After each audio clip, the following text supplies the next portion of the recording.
Okay, Erica, I really need to talk to you. Listen up, you can't tell anyone what you just saw, okay? Everything's fine, right? There'll not be a peep out of you, yeah? I'm being super serious right now. You can't say a word about what you witnessed to anyone. Be a good friend and keep your big mouth shut. But I don't get why you'd be so against me saying anything considering you were the one that showed me yourself. You telling me that doesn't make sense. Okay, no, I didn't mean it too literally. Look, I happened to be sitting on a bench in the park with your older brother and you just walked right past us. Well, if you didn't want me to find out about it, maybe you shouldn't be sitting on a conspicuous bench. You should just go be someplace else to be together. Okay, well, whatever you saw is really none of your business anyways. So I'm just telling you now not to go and tell everyone else, okay? Tyler is extremely popular, so I'm sure that many women around him hold a lot of grudges since he's hanging out with me. It's rather annoying to deal with, though. If any more of that sort of crap comes to light, it's going to cause me a lot of trouble, and it'll be difficult for Tyler to deal with, too. But you're the one that requested to me to introduce you to Tyler in the first place, so you're kind of bringing that on yourself. Could you try to understand where I'm coming from right now? Didn't I just say to you before to not mention anything to anyone about what you saw? Okay, chill out, Sasha. I understand. I won't say anything to anyone. I know that it's not anyone else's business but your own. Yes, please do what I say so that I don't have anyone coming for me. But if you have to, I guess that you can tell a few people. Okay, I don't get it. You tell me initially to not tell anyone, and now you do want me to tell some people? What? Who am I supposed to be telling? Okay, well, it would be annoying if you told, like, a bunch of people and then it spreads like wildfire around town that he and I are a thing. But I think for some people, it's better for them to know to a certain extent what's going on. Then there won't be too many parasites hanging around Tyler, right?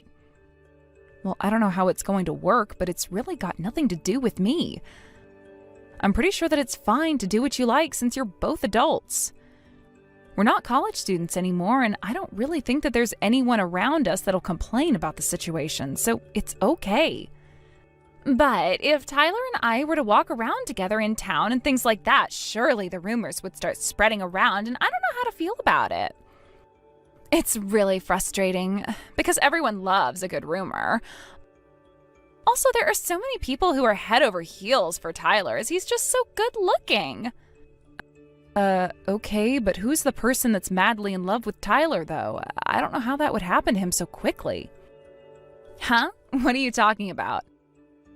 Erica, do you think you're maybe jealous of my situation? Is that why you're acting so standoffish toward me?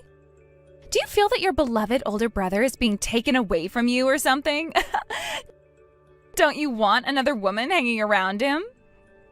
No, I don't know what you mean by any of that. I don't really care who he goes out with or what happens to him in the process. He can take care of himself. However, it's hard to see my friends, especially you, get so close to him. I don't want to see you both flirting. It gives me a weird feeling. I knew that you'd be really jealous of me. It's because you don't even have a lover, isn't it? You must be really miserable right now. It's all because of Rick, isn't it? You felt so bitter about life since you both broke up, haven't you? I'm not surprised you feel like this. Are you bringing this up with me again, Sasha? I started dating Rick when we were in high school and we broke up many years ago. I'm over it. Since then, you've been living a very lonely and miserable life, though, Erica. On the other hand, I might as well tell you now, Tyler actually proposed to me. Wait, what? Are you being serious right now? Tyler, my brother actually proposed to you? Is this for real? You're not joking or anything. But of course I said okay to his proposal. I'm so sorry that I'll be getting married sooner than you will be. To be honest, I don't think you'll ever get married. Wow, you really just like to come bluntly out with this sort of stuff, don't you, Sasha? Well, whatever you're about to do, I'll still say congratulations to you on the proposal.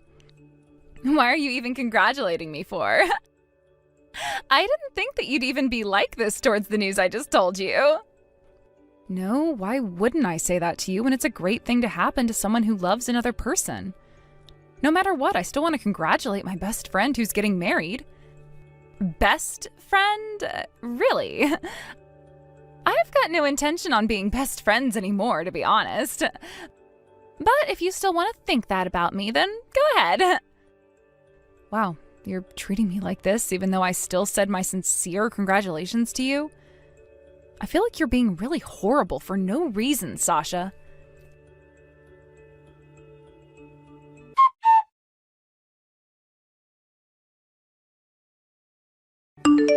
Hey, Sasha, I was wanting a quick word with you, and I'm sure you've got some time to talk to me.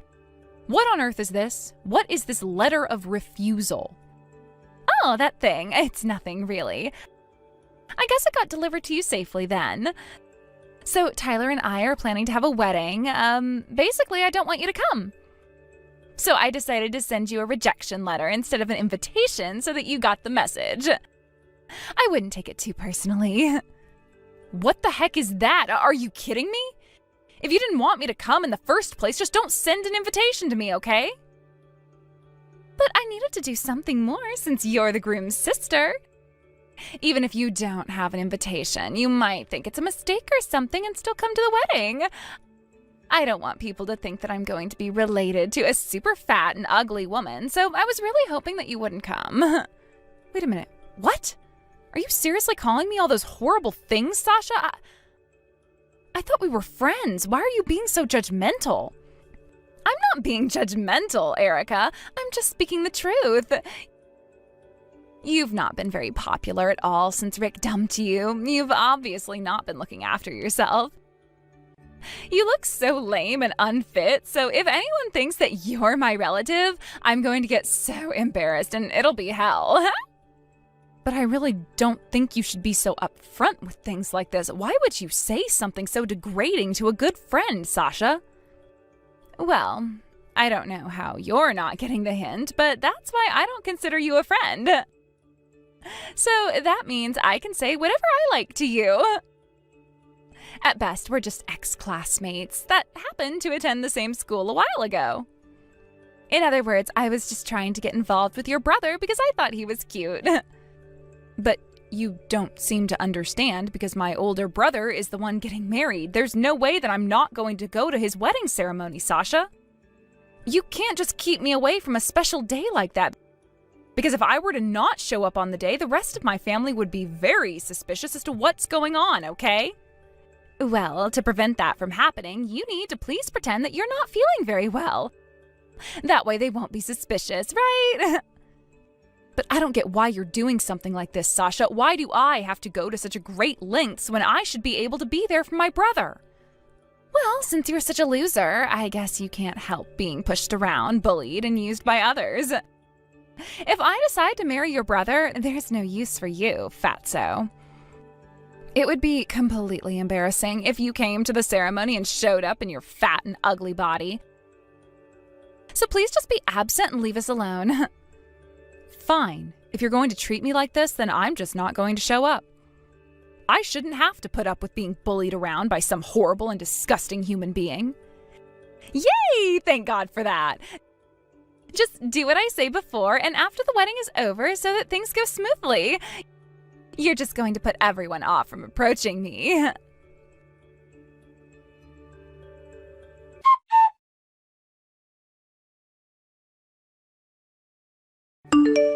Hey, Tyler, we really need to talk. It's urgent and things have taken a turn for the worst. Are you seriously actually going to get married to Sasha? Hey, Erica. Of course I am. I did propose to her after all. You've known about our relationship for a while, haven't you? I thought she told you. Yeah, I guess I did know a little bit about it, and then she turned around and told me that you had proposed to her, but I just have a bad feeling about this. I really didn't think that you were going to jump into such a commitment so soon after only having seen each other for a little while, especially when it comes to marriage. Look, Erica, I don't just hang out with other women just for fun. I actually want to make a decent connection with someone. If Sasha and I are dating, it's only natural to get married next, right? Well, I guess that's very admirable of you, brother, but to be honest, what's so good about being with Sasha? Don't you think you're making decisions too quickly? What on earth are you saying? How could you say something like that? I think there's many things about her that I find great. She has a pretty face, but she can be serious too. Oh, she has lovely brown hair, and it's so natural looking. She doesn't dye it all the time. When she goes to the salon, they often ask her if her hair color is real, but she doesn't dye it. Are we seriously talking about her hair right now? Is that the real reason why you want to marry her, for just her hair and her looks? I don't know, she reminds me of a beautiful wild horse with her long brown hair, don't you think? It makes her so pretty, I just can't get enough of her. I really don't get it, Tyler. I seriously don't understand where you're coming from at all. You really have no idea what you're getting yourself into. It's no wonder that you chose such a person without being able to see through Sasha's evil nature. She's been so horrible lately, I can't stand it at all. Look, maybe it's because you don't truly know her like I do, even though you've been friends for a long time. Please, just come to the wedding so we can all have some fun together. Well, I don't think you really know what's going on because I really can't go to the ceremony. Things have really changed since you got engaged, Tyler. What's that supposed to mean? Why wouldn't you come to the wedding? You're my sister, after all, and you're a part of my family. You need to be there. Okay, I'm just going to come right out and say it. I was actually told to stay away from the wedding ceremony. And it was Sasha who told me not to come. Huh? Are you kidding me? She actually told you to not show up to the wedding? Why the heck not?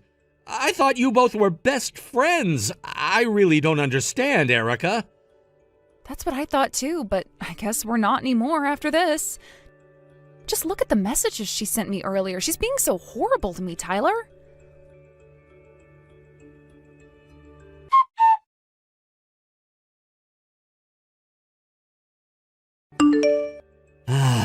Okay. I see what's going on here.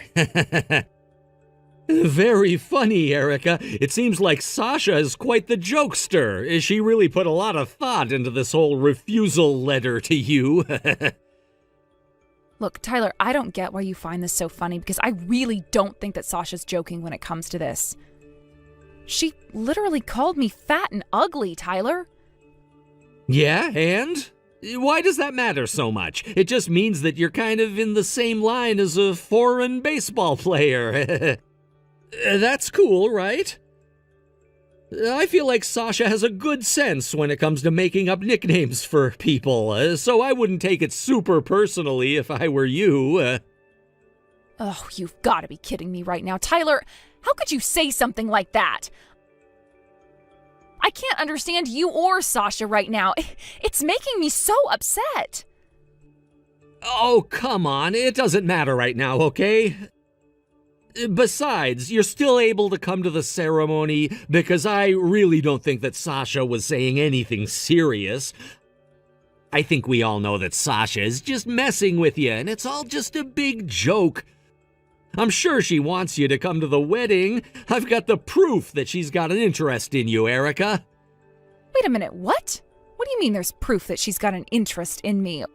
Why would she even bother with that if she's being so horrible? Hey, you know that time when we ran into each other when her and I were sitting on a park bench, right? Yeah, at the time, Sasha said that you'd be passing by soon, so let's let her see us. So I think from that time on, she was a little bit worried about how you'd react to us.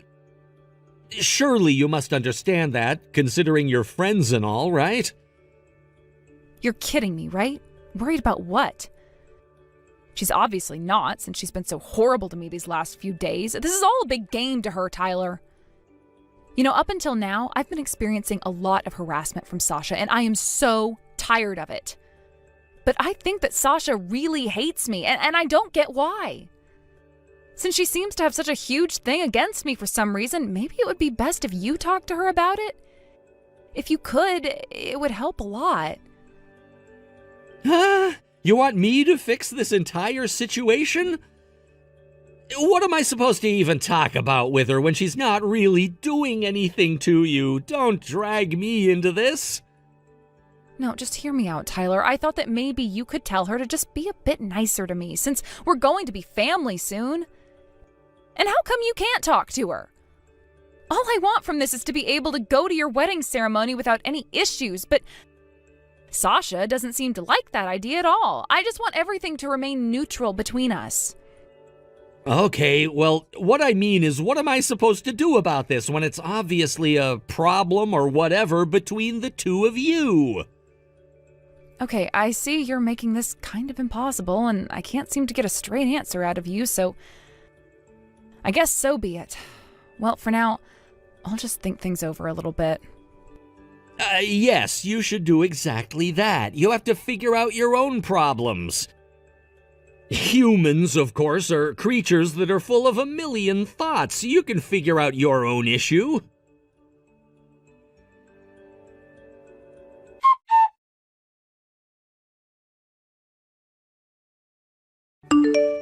I can't believe the day has finally arrived. It's finally time for me to shine. You know, without you around, the air would be cleaner and tastier. You're so fat and ugly. Wow, I never thought that you'd stoop so low, Sasha. If you hate me that much, why must you keep contacting me about something you've repeated 1,000 times? Why can't I? I think it's fun to do. I also thought it would be a good idea to tell you about the wedding schedule. You know, step by step. Otherwise, wouldn't it be really sad for you not knowing any of the details of your own brother's wedding? It would be such a shame. Okay, I guess I can see what you're trying to do, but still, I don't appreciate you always insulting me and doing this to me. I'm so over your attitude. Just appreciate that I'm even telling you anything in the first place. Also, Tyler hasn't shown up to the venue yet. Do you know anything about that? You know what? I bet that he's overslept or something. When he does that kind of thing, it's very cute. That's one thing I love about him. Have you thought of just contacting him yourself rather than going through me? How am I supposed to know what Tyler's doing? I suppose you've got a point. It's not the best idea to rush things, especially on a special day like this. I guess it can't be helped. I'll try contacting him now. He'll be happy to hear from me. I suppose he will, since you're going to be his wife very soon. But, I mean, what would I know at this stage since you basically kicked me out?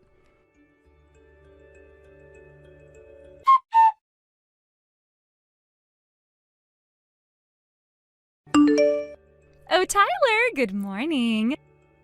I wanted to send you a message since I see that you're not at the venue yet. Is everything okay with you? Did you sleep in or something? Well, if you have, I don't blame you, since you've been doing a lot lately. You can slowly make your way over here when you can. I don't mind too much. Look, Sasha, I really can't go to the venue. I've decided to not get married to you. I just can't go through with it anymore. It's not going to work between us. Excuse me? What did you just say to me? You just decided something without discussing it with me first? What's going on? What is the meaning of this? Sasha, I know that you've been hurting Erica. I know it was you that called her fat and ugly. I looked up what she told me. How could you say something so horrible to my own sister? I had no idea you were being like this. Whoa, just hang on a minute. You're coming at me way too fast. What on earth are you talking about, Tyler? I think maybe you've misunderstood the situation. I've not misunderstood anything, Sasha. I thought that you were honestly joking about refusing my sister an invitation to the wedding.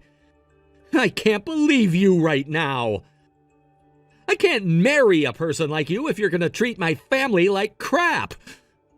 I felt so bad not believing Erica, but I now know the whole truth. I'm canceling the ceremony. Tyler, you can't do that. You've got this all wrong, okay? Look, Erica and I just have that kind of love-hate relationship. Please try to understand that.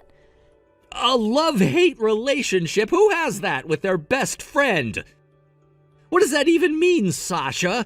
You insane or something? No friendship is like that. No, that's not what I meant at all. I got my words twisted, actually.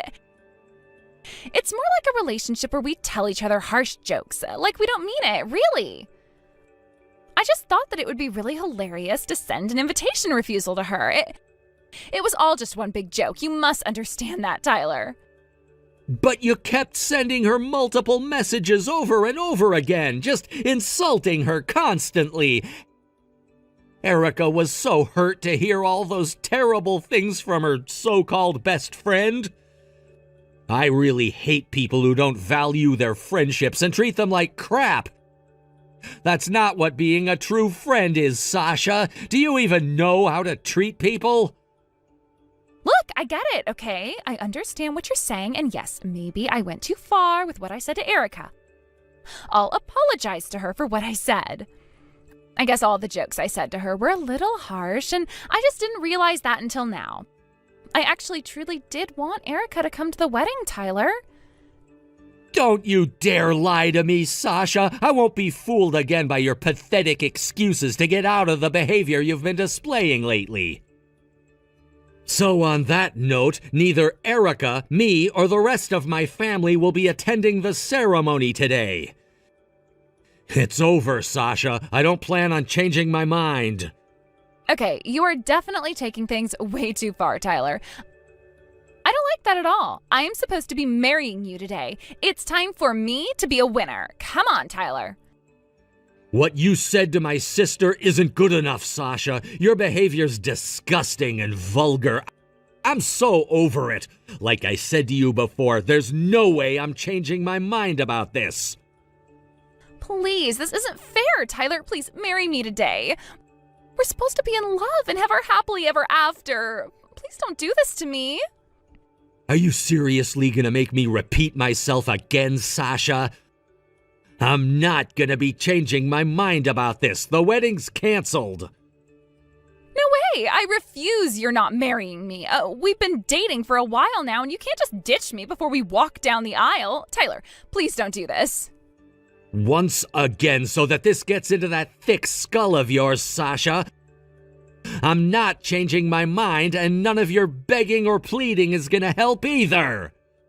Shut up, you can't do this to me. It is my destiny to get married to you today, and I refuse to believe this. You can't leave me hanging. I'm supposed to be your wife by the end of the day.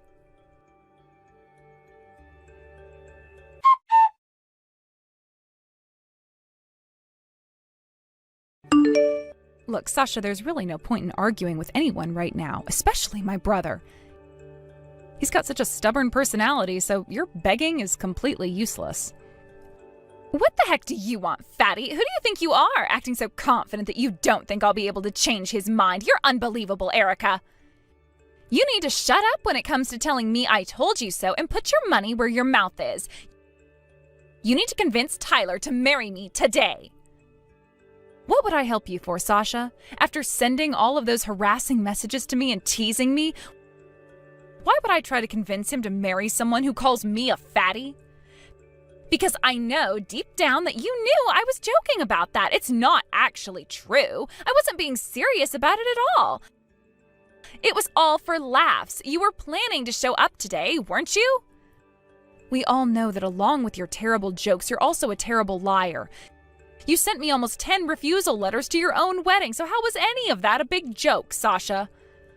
What's more, you sent me a photo booth snapshot of me and Kane. What on earth are you trying to do here, Sasha? Why do you have it? Where did you get it from? Well, as you should know, you can get as many snapshots as you want from a photo booth, right? I just happened to get my hands on them. Ugh, you're always making me feel sick to my stomach. I'm asking, why on earth did you send them to me for? What's your intention in doing that? Well, nothing special, okay? I just sent them to you because I thought that maybe you might feel nostalgic on your brother's wedding day. For you, who was dumped by Kane, way back when, this photo I sent you might be a bittersweet moment that I wanted you to feel. You're clearly just trying to get back at me again, right?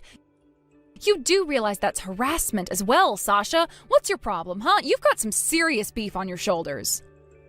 To be honest, it's kind of pathetic at this stage in our lives to be displaying your hatred towards me. Also, how long have you been holding this grudge about Cain for, Sasha? What the heck, Erica? What's that even supposed to mean? It's all your fault, don't you know that? You knew that I liked him, but you decided to start dating him anyway without thinking about my feelings. Are you kidding me right now? You never voiced your feelings on Cain at all, Sasha.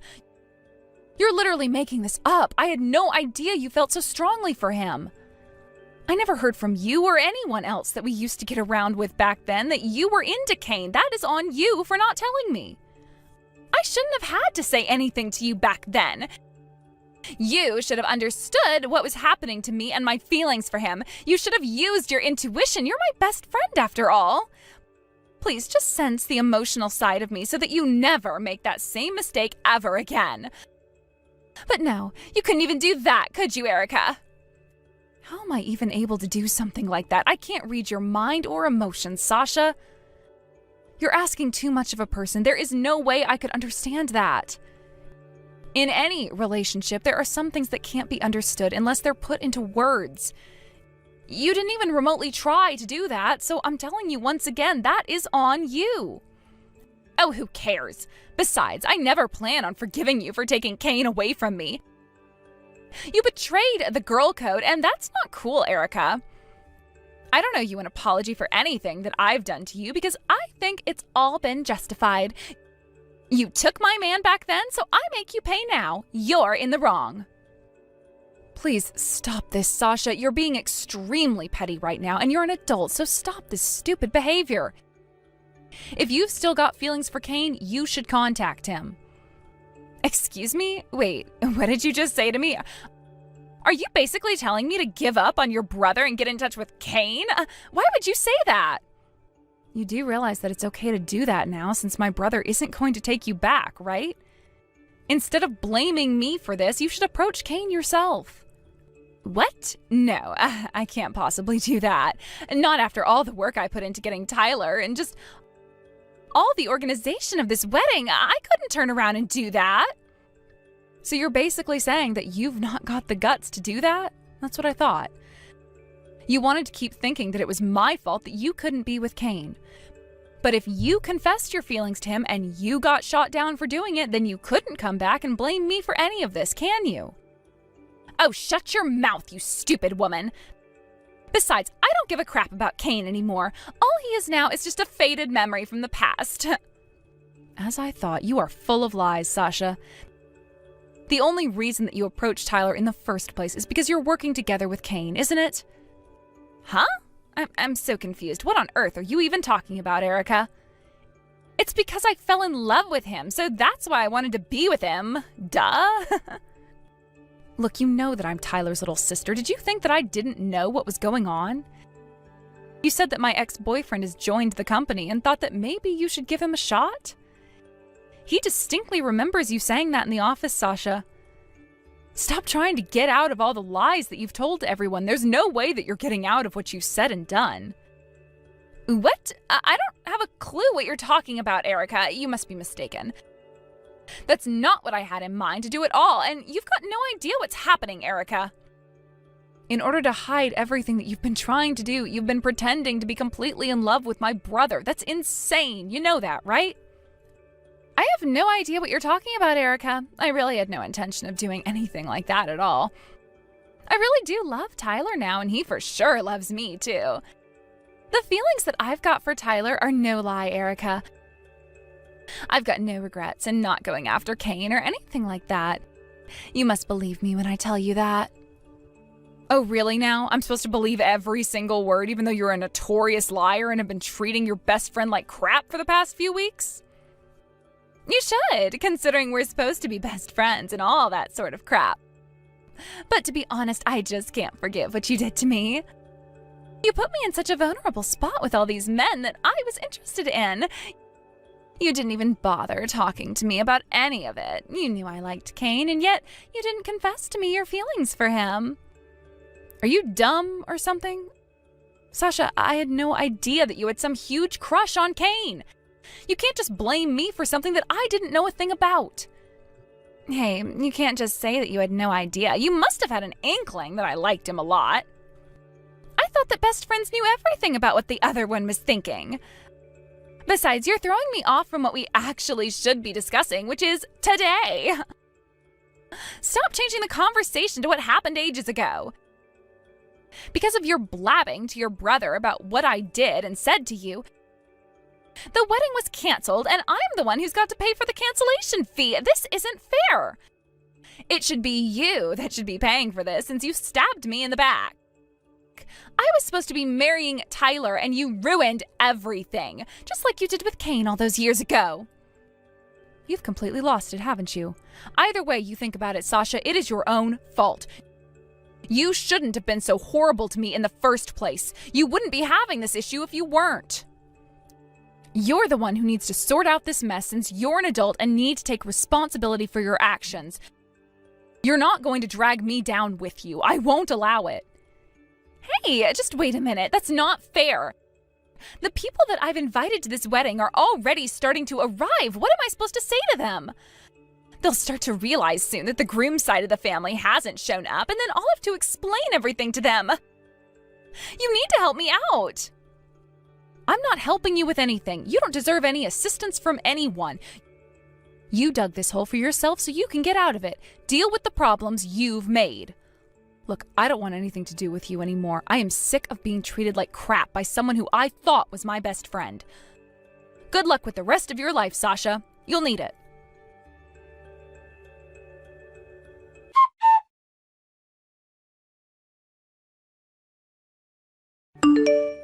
After that whole debacle, Sasha ended up in debt after having to pay for the expenses for the ceremony that never happened and the compensation to Erica for the harassment. She now lives at home under the supervision of her parents and is forced to work hard to repay her debts. They're not going to let her get away with anything anymore. Also, Tyler spread some horrible rumors about her at the wedding, and apparently a lot of her friends bailed on the ceremony and seemed to not want to continue their friendships with Sasha. However, it seems that she got back in contact with Kane. Apparently, they've got a date planned soon. Who knows how that'll end? The reason why she persevered despite the strict supervision of her parents is because she wanted to still prove her point and wanted to still have fun, even though she was horrible to everyone. Erica has mixed feelings about this, but she knew that Sasha was going to do whatever she wanted. If you want anything done, you need to take action yourself. It's quite strange that Tyler even did something about what Sasha was doing in the end. Erica and Tyler are just glad to be rid of Sasha. Hey, Elle, did you end up receiving the invitation for the wedding? You have to be there, so make sure that you don't have any other plans that day. Huh? You sent me an invitation? What are you even talking about right now, Gavin?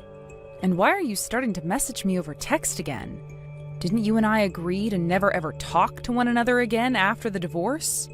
Hey now, don't take this as me actually wanting to talk with you right now. I just had to in order to make sure you'd be at the wedding. So be happy I'm still considerate of you after all this time. And why should I be happy about your consideration, Gavin? All I can ever remember about you anymore is that you're this massive jerk that had my life flipped upside down for no good reason. Ugh. Whose wedding is this that I'm being invited to anyway? I really have no idea what you're going on about right now, though, so please make all of this quick for me. So you're saying you've had no clue about our daughter's upcoming wedding? I guess you really are a failure as a mother if you haven't even been able to hear about something like that. She must hate you as much as I was assuming she would. Wait, Kay is getting married now? I never heard anything about that. I mean, I didn't really expect her to say anything to me about it, but congratulations to her then. Of course you didn't hear anything about the wedding, considering most things that have to do with her have nothing to do with you. Yeah, that's very true. And that's why you shouldn't be holding any of that against me. So, the invitation is for Kay's wedding then? That's right, and you're gonna be attending the wedding as her mother, right? Wait, you guys want me to be at the wedding? Then why haven't I even gotten the invite yet? Well, maybe that has to do with the fact that Kay doesn't know your current address, right? Well, could you please tell her to send one to me so that I know where and when to go? Why should I have to go through that trouble for you? You're her mother, so how about you talk with her and get all of that sorted out? Ugh, you are still as annoying and unreasonable as ever, I see. Well, whatever, I guess. Listening to whatever else you have to say to me now is useless. Are Kay's grandparents going to the wedding as well? Well, of course they are. They're her grandparents after all and want to be there to see her get married. Why would you even ask such an obvious question like that? Have you really been that lonely that you've lost touch with all of society lately? Gavin, if they're going to be there, then is it really okay for me to attend her wedding? You do remember that we got divorced a year ago, Gavin. And for 2 years before that divorce took place, I was completely ignored by all of you guys, and that left me feeling like I meant nothing at all to any of you. Now you're asking that I go to a wedding with all those people again? I'm telling you right now, if I go there, not a single person from your family will be happy I'm there. And they will most likely want me sent out of the venue and forced to go back to my house, which would be a massive waste of time and effort for me, and I really do not want that right now. True, there will be people there that won't like the fact that you're showing up, but Kay would look bad if her own mother didn't show up to her wedding, right? And when it comes to her fiancé, he's quite the wealthy man. So you and I have to make sure everything goes smoothly for her at this wedding, or else she may miss this chance. Therefore, you don't have to worry about being forced to leave or anything like that, even if nobody is wanting to talk with you. Now, don't you at least want to make sure Kay looks good in front of all his family? I'm sure that to someone as unaware as you that wouldn't matter, but, Even if you want me there to keep up her appearance, telling me so suddenly like this? I'm not even sure what day the wedding is on and if I'll have time to physically make it with my schedule. Oh, come on! What could someone as lonely as you be busy with these days? Wait a second. Is Kay's fiancé from... Is he from the Wellington Financial Group? Like, that family? Well, so you do know a thing or two about her and her fiancé. Well, if you knew about her being with him, then you should have said something from the start about that. I'm kind of surprised that somebody would tell you about her fiancé, but at least explaining things to you will be that much easier for me. Nobody ever told me about that, actually. Huh? What are you trying to say, then? Don't worry, it doesn't really matter right now. Let's get back to talking about the wedding. I never expected someone like Kay to marry into the Wellington family, though. She really is my daughter, then, if she was able to achieve something like that. This'll for sure secure my future for me. I'm expecting for both her and the Wellington family to take great care of me in my old age as well. And that doesn't just go for me myself, but my career as a whole, too. You, on the other hand, will have to continue living life all by your lonesome, though.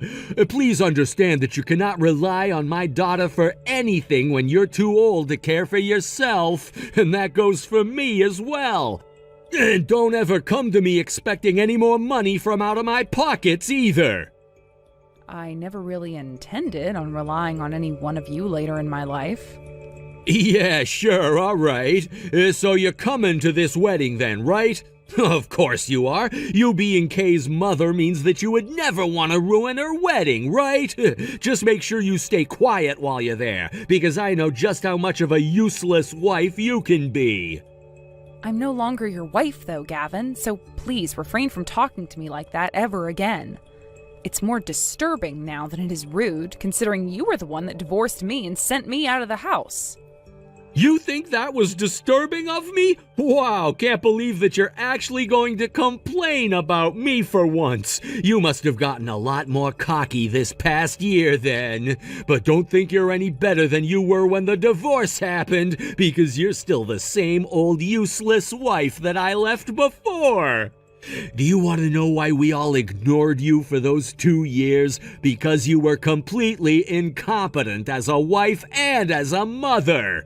You did all kinds of things that my parents and I could not agree with, and things that your daughter will never be able to look past anymore. But anyway, just make sure that you're at Kay's wedding and that you keep your mouth shut, okay? All right, already. I'll be there. That's what I wanted to hear from you. It's your duty as Kay's mother to be there anyway, so of course you'd be going no matter what, right? I guess I'll be seeing you in a little while. And make sure not to cause any trouble for any of the guests. I mean that. If you do anything to get in other people's way, I'll make sure that's the last time you ever see Kay again. Heck, it might even be the last time you see anyone ever again if you really screw things up bad enough. What are you even talking about? Stop talking to me like I'm 5 years old. Just obey what I've asked of you like the useless woman that you are, Elle. And make sure to fulfill your duty as her mother by making her look good for her fiancé's rich and powerful family. As for that invitation, it was actually sent out to you yesterday, so you should be getting that soon. Then what was the point of all that crap before? Ugh. I'll be seeing you at the wedding then. I heard about this from Dad, but are you actually going to be coming out to my wedding? I can't believe you're even thinking of coming to my wedding of all things. Do you even remember what you did to me? Sure, it's been close to 3 years now since it all started, but are you serious about this right now? Hey, it's been a while, Kay. What you heard from your dad is true, that I will be coming out to your wedding to attend it. And it was your dad who asked me to come as well. So don't think I was planning on being there to see you out of my own will. He only asked you to come to my wedding so that my mother would be there and so that our family wouldn't be seen as an embarrassment to my fiancé's family. But really, I don't actually want you coming to my wedding. I don't even think of you as my mother, so it makes no sense having you there sitting in my mother's seat. I'm sure that things would be better off if my dad just went out and hired some whore to come and dress nicely saying she's my mother over having you there. All I can even imagine is that you being there will only bring even more embarrassment to me. And how can you even have the guts to come, huh? You must have no shame if all it took was an invite from my dad to get you to come out and be around the whole family again. Kay, what did I ever do to you that made you talk like that to me? Why do you have to say such things about me? I thought things were going so well when you were younger, and all I was doing was trying my best. But then a few years back, you started to ignore me completely, just like your dad and your grandparents were. I guess ever since then, you've had those harsh feelings towards me that we never had the chance to talk through. I don't understand what happened, though, that caused you to think of me as not being your mom. How can you sit there moaning about all of that? Seriously? Do you think I'm too stupid to understand what was all going on then?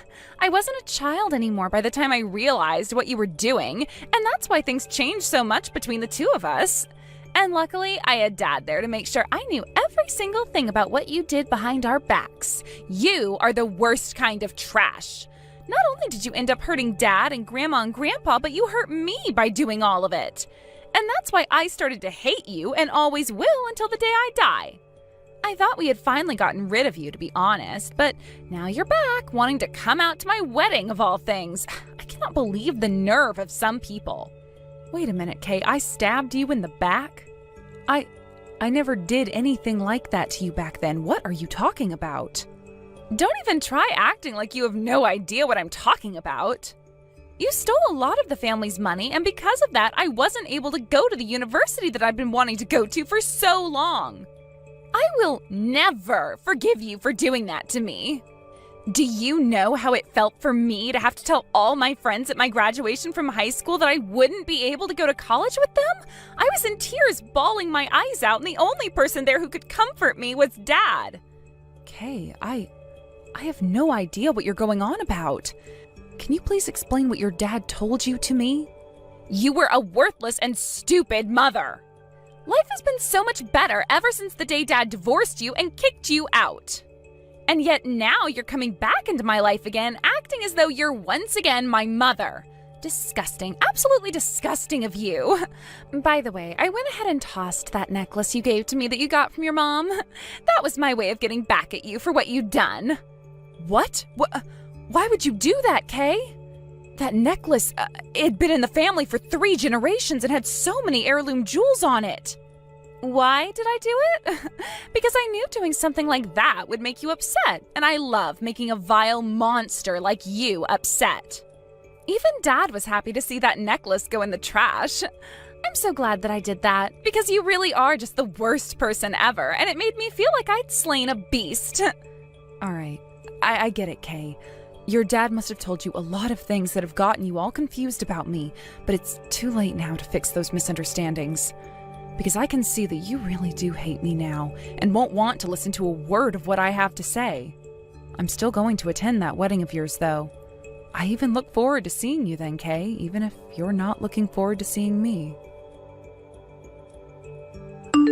Hey, how much of a freaking idiot are you? Take a look around. You are in the complete wrong seat on the wrong side of the room. You get out of there right now and come back over here before anybody notices what you've done. What are you talking about now, Gavin? As far as I'm aware, this is the correct seat for someone like me. You must be seriously brain dead to think something like that when those seats are meant for the groom's family. I hope you were just joking about what you said there. Now get over here and sit in the seat designated for the bride's mother. I was invited to this wedding as a part of the groom's family, though. After all, I am his aunt, in a way. Which means that there should be no problem with me sitting in this seat, right? Elle? What are you talking about? I'm sure you're not aware of this yet, but I am the groom's uncle's wife.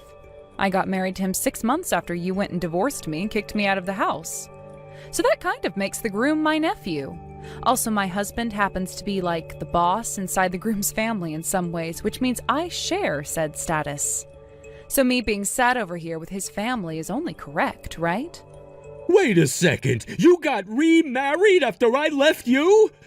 What are you actually going on about right now? I never heard anything about that happening with you. I never had a reason to tell you about it, neither did the rest of my family. I mean, why should I tell you about something that only relates to me? You're nothing to me anymore after what you did. So that means there really is no reason for me to be telling you anything about my life anymore. By the way, wasn't it you who told me first to never talk to you again after the divorce? All of you guys were against me when I had to leave the house and my daughter, so of course I wasn't going to ever talk to any one of you again. What are you talking about? None of that has anything to do with what I want to know. Just know that I'm married to a part of the groom's family now, so you can stop acting like a complete buffoon and let me enjoy this wedding. Oh, and one last thing. I'll be giving a speech today at the wedding with my husband, so please look forward to that. Why are you, of all people, going to be giving a speech with him? You only just married into that family 6 months ago, right? None of that makes any sense to me. About that, this may seem a bit strange, but my husband and I first met because of Ben, the groom. My husband is not only Ben's uncle, but he is also his boss within the company, and so he respects my husband and I very much. So as a way of showing that respect, he asked that we step up in front of everyone today and give a speech together, my husband and I. Are you kidding me right now? How am I gonna let something like that happen? You'd better not say a dang thing that could ruin this wedding for all of us here today. If you don't want me saying anything that would ruin your guys' wedding, then you'd better watch your attitude, Gavin. What? Do you think it's okay for you to speak to me like that? Whoa now, watch that tone of yours, Gavin. All right, I'll leave you alone. Neither of us would want there to be any trouble at this wedding, right? Are you saying that to protect Kay and her wedding, though? Of course I'm saying that to protect her. Or could you be so worried about the things I might say because you don't want to affect your promotion in this world? You want the money that's going to come from having Kay marry Ben and his super wealthy family, right? And that's why you want to make sure everything goes well today. What are you talking about, Elle? I know about everything already, Gavin. You want this wedding to go as smooth as butter because it will play a major part in the company contract, right? I have no clue what you're going on about. All I want is for my daughter's wedding to go well today because she's all that matters to me. Stop making excuses, Gavin. I know about how you went and used up all of that tuition money that was saved for Kay so that she could go to the school she wanted to after high school. Yet you couldn't handle the embarrassment that would come when the family found out, so you told them all it was me, right? And that's why they all ended up ignoring me like I was some creature they didn't want in the house anymore. Are you out of your mind? What's the point in bringing up all that stuff now? Go ahead and tell everyone if you want, but nobody's going to believe you. Now just get back to your seat over here and be quiet. My seat isn't over there. I told you that already, right? My seat is next to my husband today with the rest of my family. Huh? I would never choose to go and sit over there acting as though I'm Kay's mom. You all made me go through hell for 2 years and then kicked me out when you grew tired of having me around. Do you really still think you can boss me around like that? Just calm down and think about this. Today is Kay's wedding, right? Don't you care about her and her image? For her sake and the sake of her fiancé's family, calm down and come over here. Just sit next to me like you're still my wife or something, and let's all just learn to get along for today. I'm not going to listen to you anymore, Gavin. I have plans of my own now. You can try all you want to play nice and beg for me to be with you all, but it is far too late for that. I know what you want out of this wedding, so please sit back and let's both you and I enjoy what's to come. Why the hell would you do that? Because of you, this wedding is being canceled now, and there's talk now about that contract being ended. That contract was made by me and was about to be secured in the hands of the Wellington family. How are you going to make something as bad as this right for me? You really are such an embarrassment to our family, you pile of garbage. You're the one who should be embarrassed of themselves, Gavin. What did you just say? All I was saying today in that speech was what needed to be said. Nobody was getting upset or anything about it until you started to throw a fit and then came up on stage to try and attack me. You've now gone and embarrassed your own family because you couldn't help yourself from acting like a child.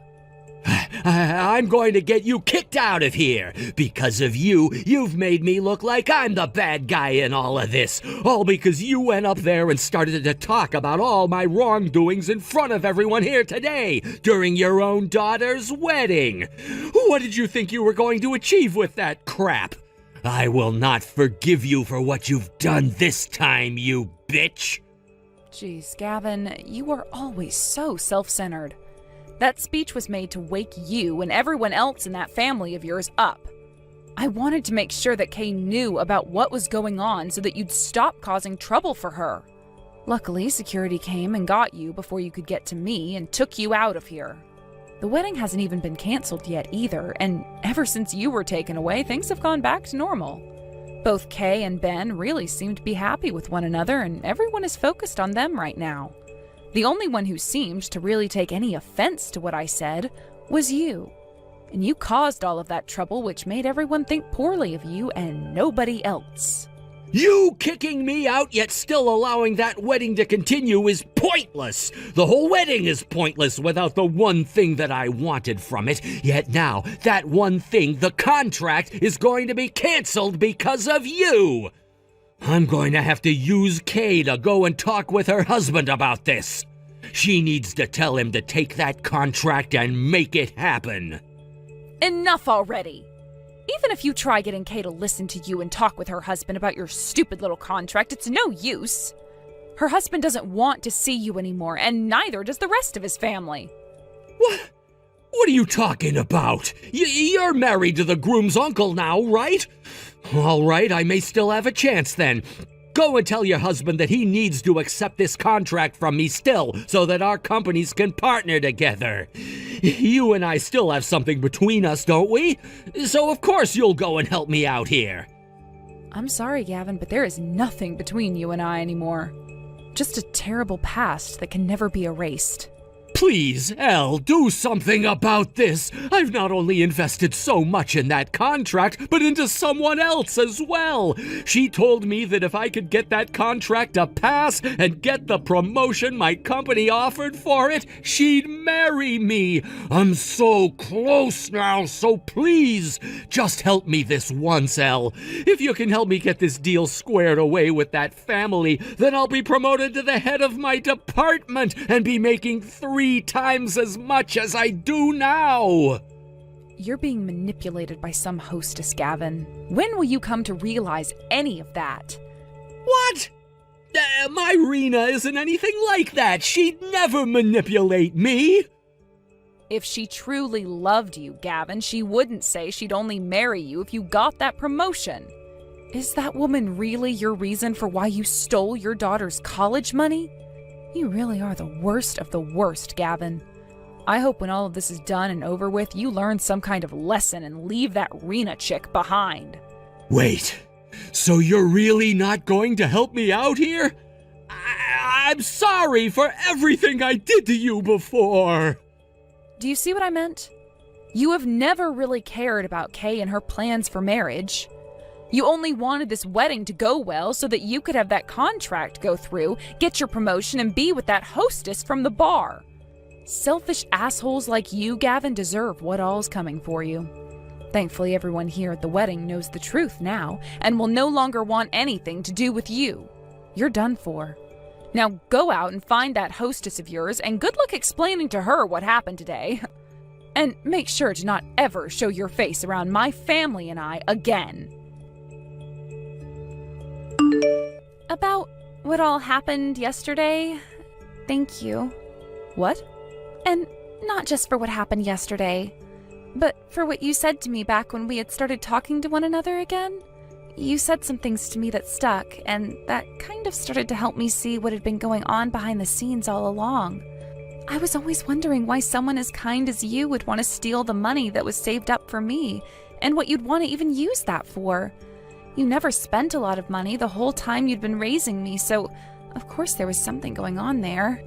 That asshole of a father told me you went and spent it all on another man before the divorce went down. I chose to believe what he told me, yet that turned out to be the complete opposite in the end. He was the one who spent it all on some chick I'd never even heard of. It's okay now, Kay. What happened in the past will fortunately stay in the past for the most part. What's important to me is that you understand all of that now. Now, about your wedding, I'm really sorry that my speech went and caused such a ruckus between your dad and I. It's just that my husband couldn't forgive what your dad did to me, and he wanted to make sure we took care of him once and for all. Thankfully, after that, your wedding was able to carry on, and your dad was taken away from the wedding venue by security. From what I could tell, even your grandparents were able to understand the truth that I told everyone, which is a great thing. I see. Surprisingly, my husband still seems to be okay with being married to me, even after hearing about all of that regarding Dad. And he even said that he loved me. Huh? What do you mean by that? Well, when it came to us being together, all of it felt artificial, since everyone around us seemed to be the ones wanting Ben and I to be together. But after Dad tried running up to attack you and I was able to tell him to get away, Ben realized that I really am more caring than he first thought. And after that, he told me I did a good thing trying to step in to stop my dad and protect you, and said that he really did want me to become his wife. Is that so? Well, I'm happy to hear that from you, Kay. Yeah, just what happened with Dad is really shocking to me still, but I can't say that I'm not happy to see him out of my life. Anyway, Mom, I'm sorry for everything I did to you in the past. Actually, I never thought the day would come where I'd feel comfortable calling you my mom again. Even though there've been a lot of changes these past few years, could you still be my mother? Could we still get along as a family? Of course, Kay. I'm truly sorry for everything that's happened myself, so let's start things fresh again. Like the last few years never even really happened between you and I. And as your mom, I'm always going to be watching over and taking care of you, no matter what. After everything that happened, that surprising event at Kay's wedding ended up serving as a catalyst for improving my relationship with her again. As mother and daughter, her and I have really started to talk to one another like a family again, and my husband is very happy about that. As for my ex-husband, though, after being discovered at home drinking his sadness away by his parents, they both kicked him out of their house and onto the streets. He begged them both for hours to let him back in and that he would do better from now on to improve their situation through his job, but they weren't going to bite. He even tried going to Kay asking for her help, where she told him a firm no before slamming the door to hers and Ben's house in his face. To make matters even worse for him, his hostess friend Rena ended up getting married to another man and moving away from town out into the countryside. He made an attempt to find her before she left town, but when he made it out to the apartment she'd been staying at, nobody was living there anymore and the door was locked. She also went and blocked his number on her phone, so there was really no way for him to ever find her again. Additionally, back at work there was more pressure applied to him for not getting that deal to go through, and was demoted from his position and then transferred to a small office out in the middle of nowhere. Whether or not he'll ever be able to get out of there remains a mystery to us all, but in any case, I'm really glad to have my cute little girl back and an improved relationship with her. One night, Kay did say that she was really sorry for me, though, for what she did to that necklace I had passed down to her from my mother, and even said to me that she'd pay me back for it. Of course, I wasn't going to say that she didn't have to do that, since it was a very fancy necklace that had a lot of meaning to my family, but I did tell her that she could take her time paying it off. From now on, I'm looking forward to all the new memories her and I will be able to make as mother and daughter again. Hello, this is Bob, Xavier's father. Just wanted to say that I'm looking forward to meeting you tomorrow. Hello, Bob. I was hoping to say all of this in person, but I'm Andrea, and it's very nice to meet you. I have to say that I wasn't expecting to hear from you, so thank you for reaching out to me. I've heard so much about you from Xavier. Well, the reason that I'm reaching out to you like this in the first place is because I have some questions for you. Some questions? Well, what kind of things were you wanting to ask? I'll answer them as best I can. Very well then. My first question is, just what is it that attracts you to my son? You want to know what it is that I see in Xavier? Well, I'm sure that it has nothing to do with the rich family he comes from, right? And I'm certain that it also is completely separate from the fact that he's in line to take over the family business too, correct? Basically, I want to know that you're not just dating my son because of who he comes from and what he's in line to be. Oh, I understand. No, sir, nothing like that is going on at all. In fact, until recently, I didn't even know that Xavier was in line to take over the company at all. But even after finding out about it, it didn't change the way I feel about him at all, so please don't worry about that. I just hope that you can understand why I might be concerned about this. Coming from as much wealth as we do, there are lots of potential suitors out there that would marry into this family just for access to that power. I completely understand why that might be something to worry about in your case. But if you're concerned about me marrying your son for the money, then I only hope my words are enough to make you think otherwise. That remains to be seen, young lady. I understand. But hopefully meeting tomorrow in person will help lay some of those worries to rest. Then you can make your judgment from there. Well, we are already scheduled to meet tomorrow. I just hope that you don't let me down. You and my son will not be getting married without my say-so. I certainly hope that you understand that already. I understand that completely, and again, I'm not marrying Xavier for any kind of ambitious reasons. So I want to assure you that you have nothing to worry about there. I just hope you realize all of this tomorrow.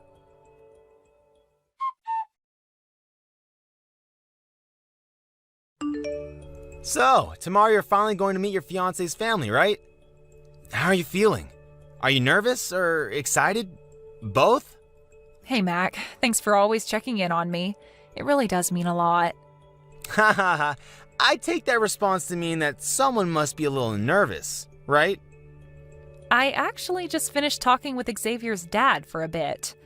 I had no idea that his family would take this thing so seriously. Well, it is their son getting married. Or do you mean take it seriously in another way? Well, I know that Xavier's family run a business and all, but I feel like I'm getting ready for a job interview rather than just meeting my future in-laws. It isn't like I don't get where they're coming from, but I just wish his dad was a little less intense about all of this. Right, yeah, I was wondering about that. I looked into them a bit and they're quite new to having money, so I'm sure they're extra guarded about who they let in. Oh, don't you go justifying all of this for them now, too. That's just making me feel more pressure about all of this. I'm sorry, but it seems like there is a bit of pressure on you already. I mean, do you think they're going to ask about your family? I just hope that once they understand who your dad is, that this solves everything. I certainly hope so, but more than that, I want them to like me for who I am. I don't want to be relying on my dad for everything, especially not who I can marry. I know what you mean, but to people like Xavier's dad, I bet these kinds of things are as much business as they are personal. Well, you're probably right about that, to be honest. Well, let me know if anything happens. Just don't forget that you do have people in your corner who want to be there for you. Thanks a lot, Mac. That is really nice to hear. For now, just keep your fingers crossed that everything goes well for me tomorrow.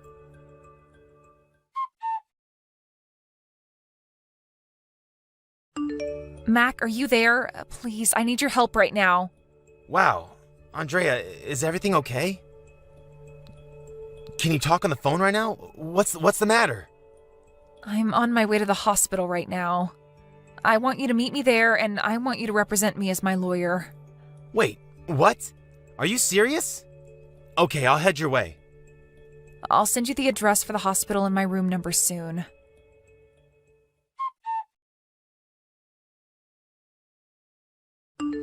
I knew it. I knew that you were poor this whole time. And yet you had the nerve to try and get near my son? Just who do you think you are, huh? Did you really think I would let you waltz into this family? Do you have any idea what it is that you've just done? What are you talking about? I mean, you do realize that you assaulted me, right? You invited me over to meet you as your son's fiancé, and then you hit me right in the face? And just what else was I supposed to do when I found out that you were raised by a single father? Did you think that I was just going to not hit you in the face for that? Did you think I was just going to hand over Xavier to you? No, I knew that I would have to break up your marriage right then. I still can't believe it. I've never seen anyone just act out the way that you did. If you just wanted Xavier and I to not get married, you should have said something. You didn't need to hit me. And just why do you think you deserve a say in any of this? You're nobody who tried to get out of poverty the easy way by marrying into money. I know that you were only ever with my son because of who his family is. Did you really think that I would be so stupid as to not realize that? If you don't like me, that's fine. And if you don't want me to marry your son, that's fine too. And just what was your dad thinking? He's a bit crazy too, isn't he? What are you talking about? I mean, shouldn't he have tried to talk you out of this? You would think that at least your dad would be smart enough to know his place. And just why would my father try and talk me out of marrying your son? If your dad couldn't go to the bare minimum of trying to talk sense into his daughter, then I think I'm starting to get a really clear picture of just how stupid the both of you are. So punching me in the face wasn't enough? You're still going to run your mouth and talk bad about my father? I'm sorry, but that just makes me angry. Do you think I care at all about how some poor little nobody feels about what I do? I'm rich. I run my own business. Pissing little peons like you off is all just part of my job. Oh, yes. I'm sure that you and I live in completely different worlds, the likes of which I could never understand. And I guess living in that world led you to act in ways that only make sense to you. But I'm afraid that you are going to regret this, Bob. And just what is some girl raised by a poor single father going to be able to do to me? I already hit you in the face, so why can't you just get out of here? Maybe you don't know this, but my father is an important real estate mogul. Yeah, right. In your dreams. You don't have to believe me if you don't want, but I've already told my dad all about what happened between us. Your company doesn't have much longer now. Oh, really?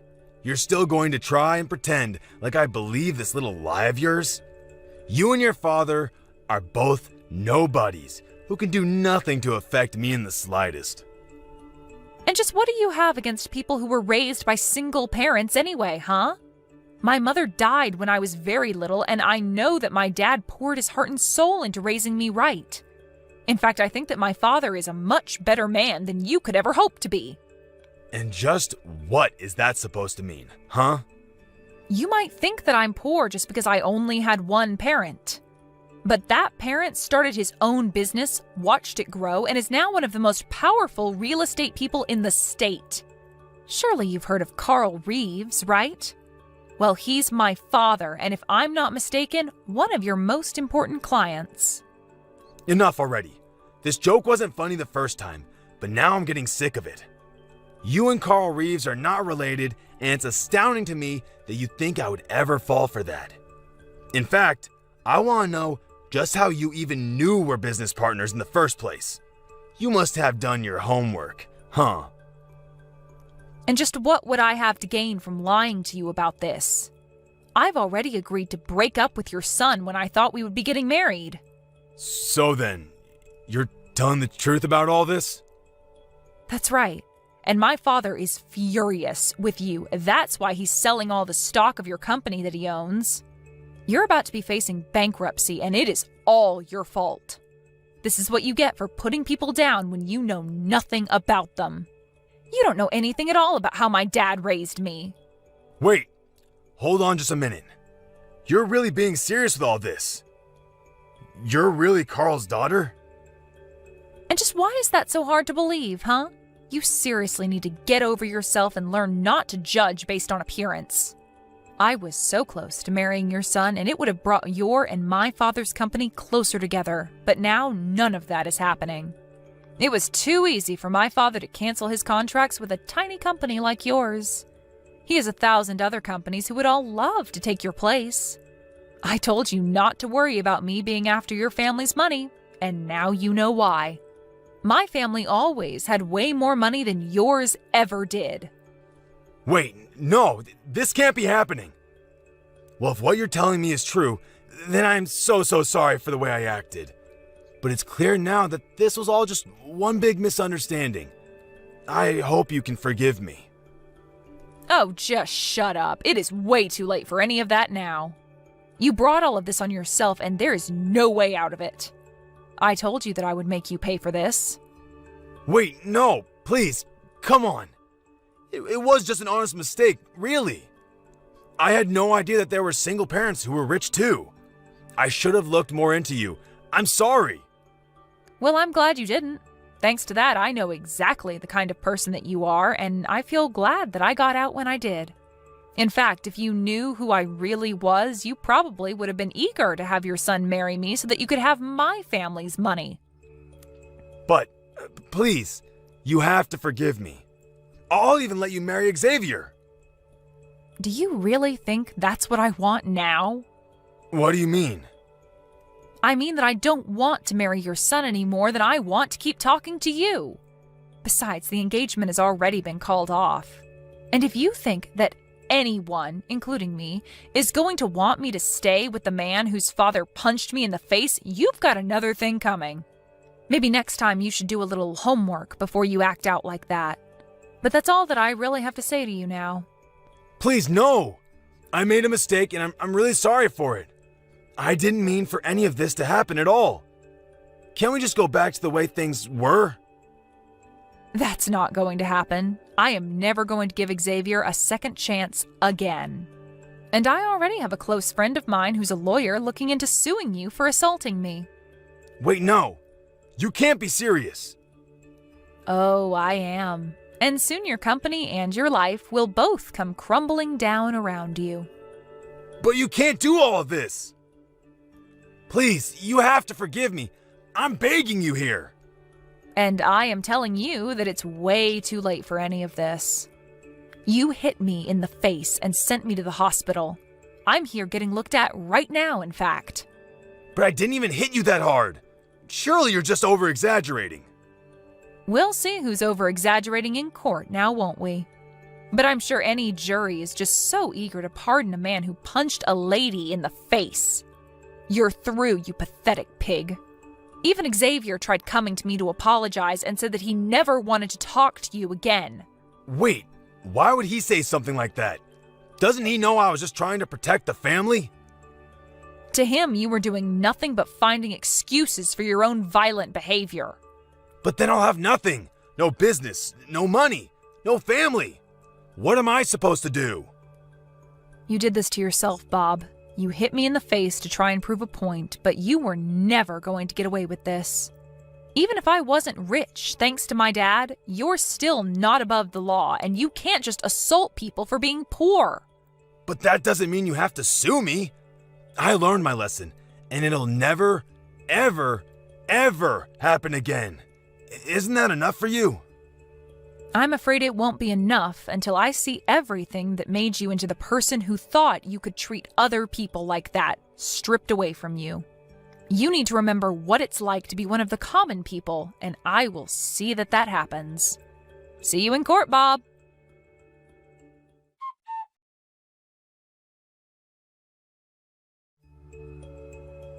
In the end, Andrea's father only needed to make a couple of phone calls and the fate of Bob's company was sealed. It had declared bankruptcy within the week with no chance of recovery. Bob was left by his wife and Xavier was still refusing to talk to him. When Bob had his day in court, he had it all alone.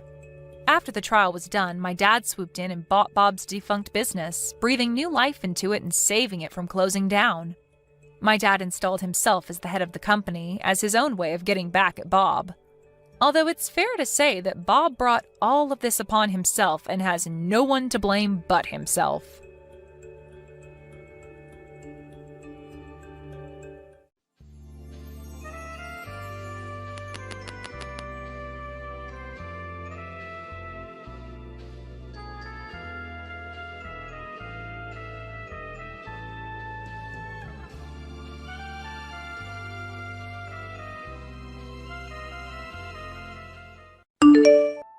The brochure for the nursing home arrived. Are you out of your mind?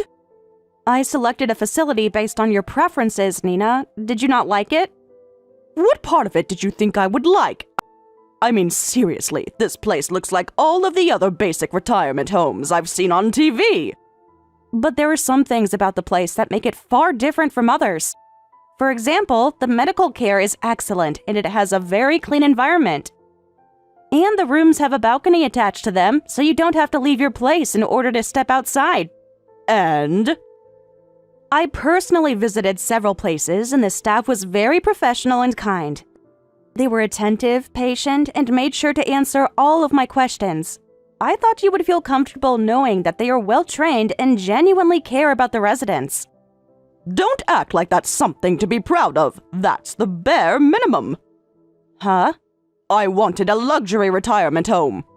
High-end facility with a refined atmosphere, gourmet meals, and top-tier amenities. Why on earth would I have to live in some cheap shack? But you were the one who said you didn't want to live alone in a big house after your husband passed away, weren't you? That's right. Do you also remember refusing to live with us? Why would I live under the same roof as a woman like you? We've been married for 10 years. Wouldn't it be time for you to accept me as part of the family? Don't make me laugh. You are nothing but an incompetent daughter-in-law who has never once met my expectations. Not even close. Is that really so? I thought I had been doing my best in my own way. Your best? Your best is a joke. Do you want me to list all the ways you failed me? Last time when I said I wanted cookies, how many did you bring me? I bought the most famous cookies from my hometown, so popular that people line up for them. They're known for their delicate flavors, and I thought you'd enjoy something unique. I had never been more disappointed in my life. Did they not suit your taste? That's not the issue. The taste, the look, everything about them was just so cheap. But they're incredibly delicious. People travel from far away just to buy them. I thought you would appreciate something artisanal rather than mass-produced. I get hives if I eat something that doesn't come in a department store shopping bag. I see. You and I come from completely different worlds. I cannot imagine living with someone who was raised in such poverty. We don't share the same values, the same sense of quality, or even the same understanding of what it means to live with dignity. Understood. I'll continue looking for a retirement home. One of my friends paid $150,000 just as an entrance fee. That much? Huh? That's the absolute minimum. If you dare bring me a place that costs less than that, I won't forgive you. But we also have my son's entrance exams coming up. And what does that have to do with me? He's going to a private school that comes with considerable tuition fees. Oh, I see. So you're saying that an old woman like me, who doesn't have much time left, should just shut up and suffer for the sake of the younger generation?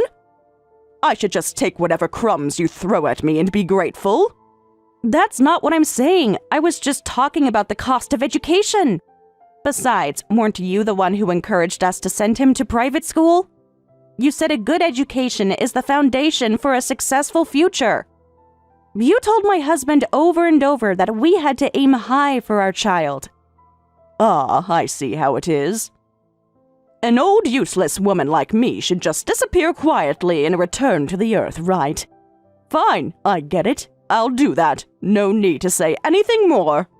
Nina, wait! That's not what I meant. Listen to me! You're misunderstanding the entire situation.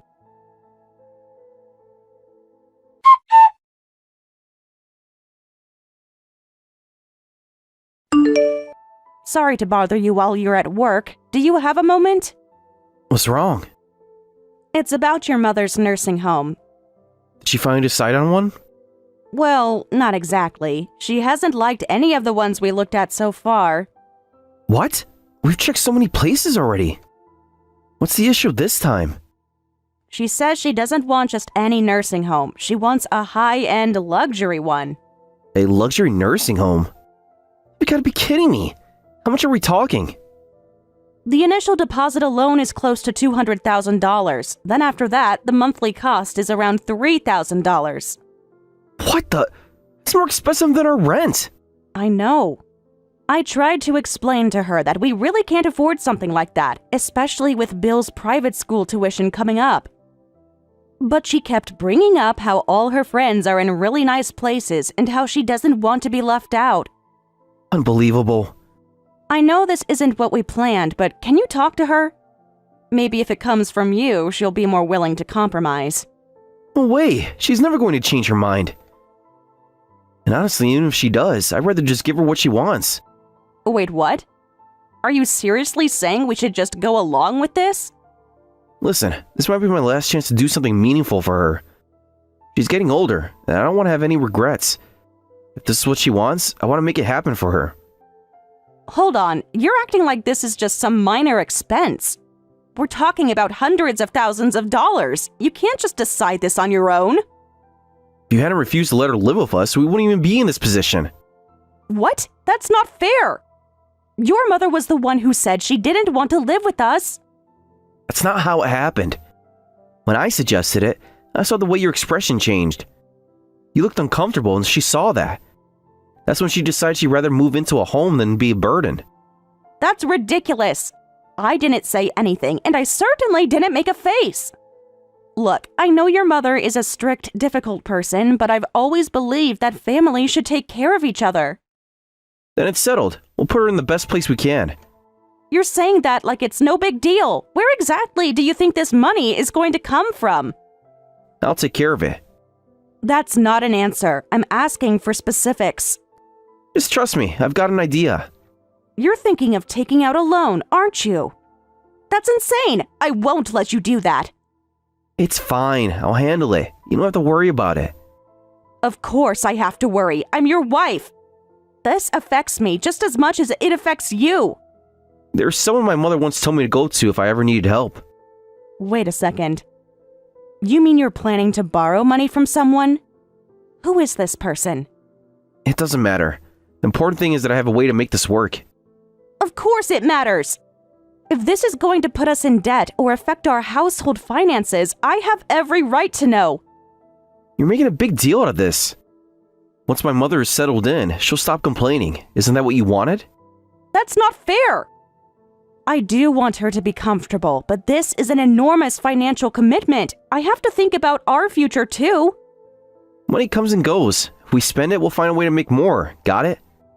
You're talking like this is Monopoly money. It doesn't just magically come back.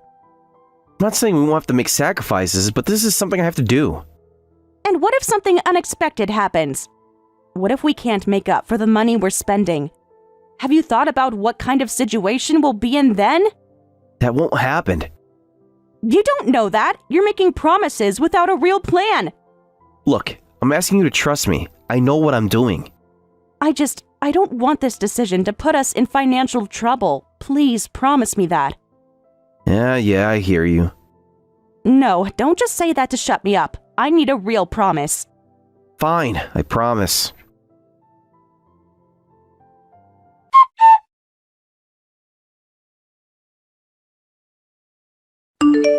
This nursing home is simply wonderful. The lobby feels so open and spacious, and the dining hall, oh, it's like a high-end restaurant.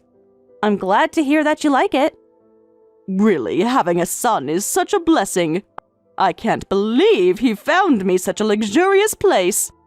If it meets your expectations, then that's all that matters. I want to treat my friends here to some delicious sweets. Pick out something nice and have Richard bring it over. And make sure they're from a sweets store, none of that cheap stuff. If that's the case, I can bring them myself when I visit. Absolutely not. What? Why not? Do I really have to spell it out? It would be humiliating for people to know someone like you is part of my family. Excuse me? What exactly do you mean by that? Everyone here comes from high society. The other residents are all refined, sophisticated people. And the family members who visit them? They match that standard perfectly. And what does that have to do with me? Can you imagine what would happen if someone like you showed up here, sticking out like a sore thumb? Do you have any idea how embarrassing that would be for me? I'd be the laughing stock of the whole place. I don't think I stand out that much. I dress fairly normal. Oh, do you own a Hermès Birkin bag? No, I've never really been interested in designer brands. Ha! That's exactly what poor people say when they can't afford them. They pretend they chose not to buy one. I'm serious. I've never cared for luxury bags. Yesterday, another daughter-in-law visited, and she was carrying a crocodile leather Birkin. It was absolutely stunning. I looked it up, and it cost $60,000. Can you imagine? That's the kind of visitor who makes me proud. I see. Then I suppose showing up with my $30 sale bag would be out of the question. Understood. I'll have my husband deliver the sweets instead. Good. I knew you'd understand. Now, if you'll excuse me, I have a tea party to attend. Bye.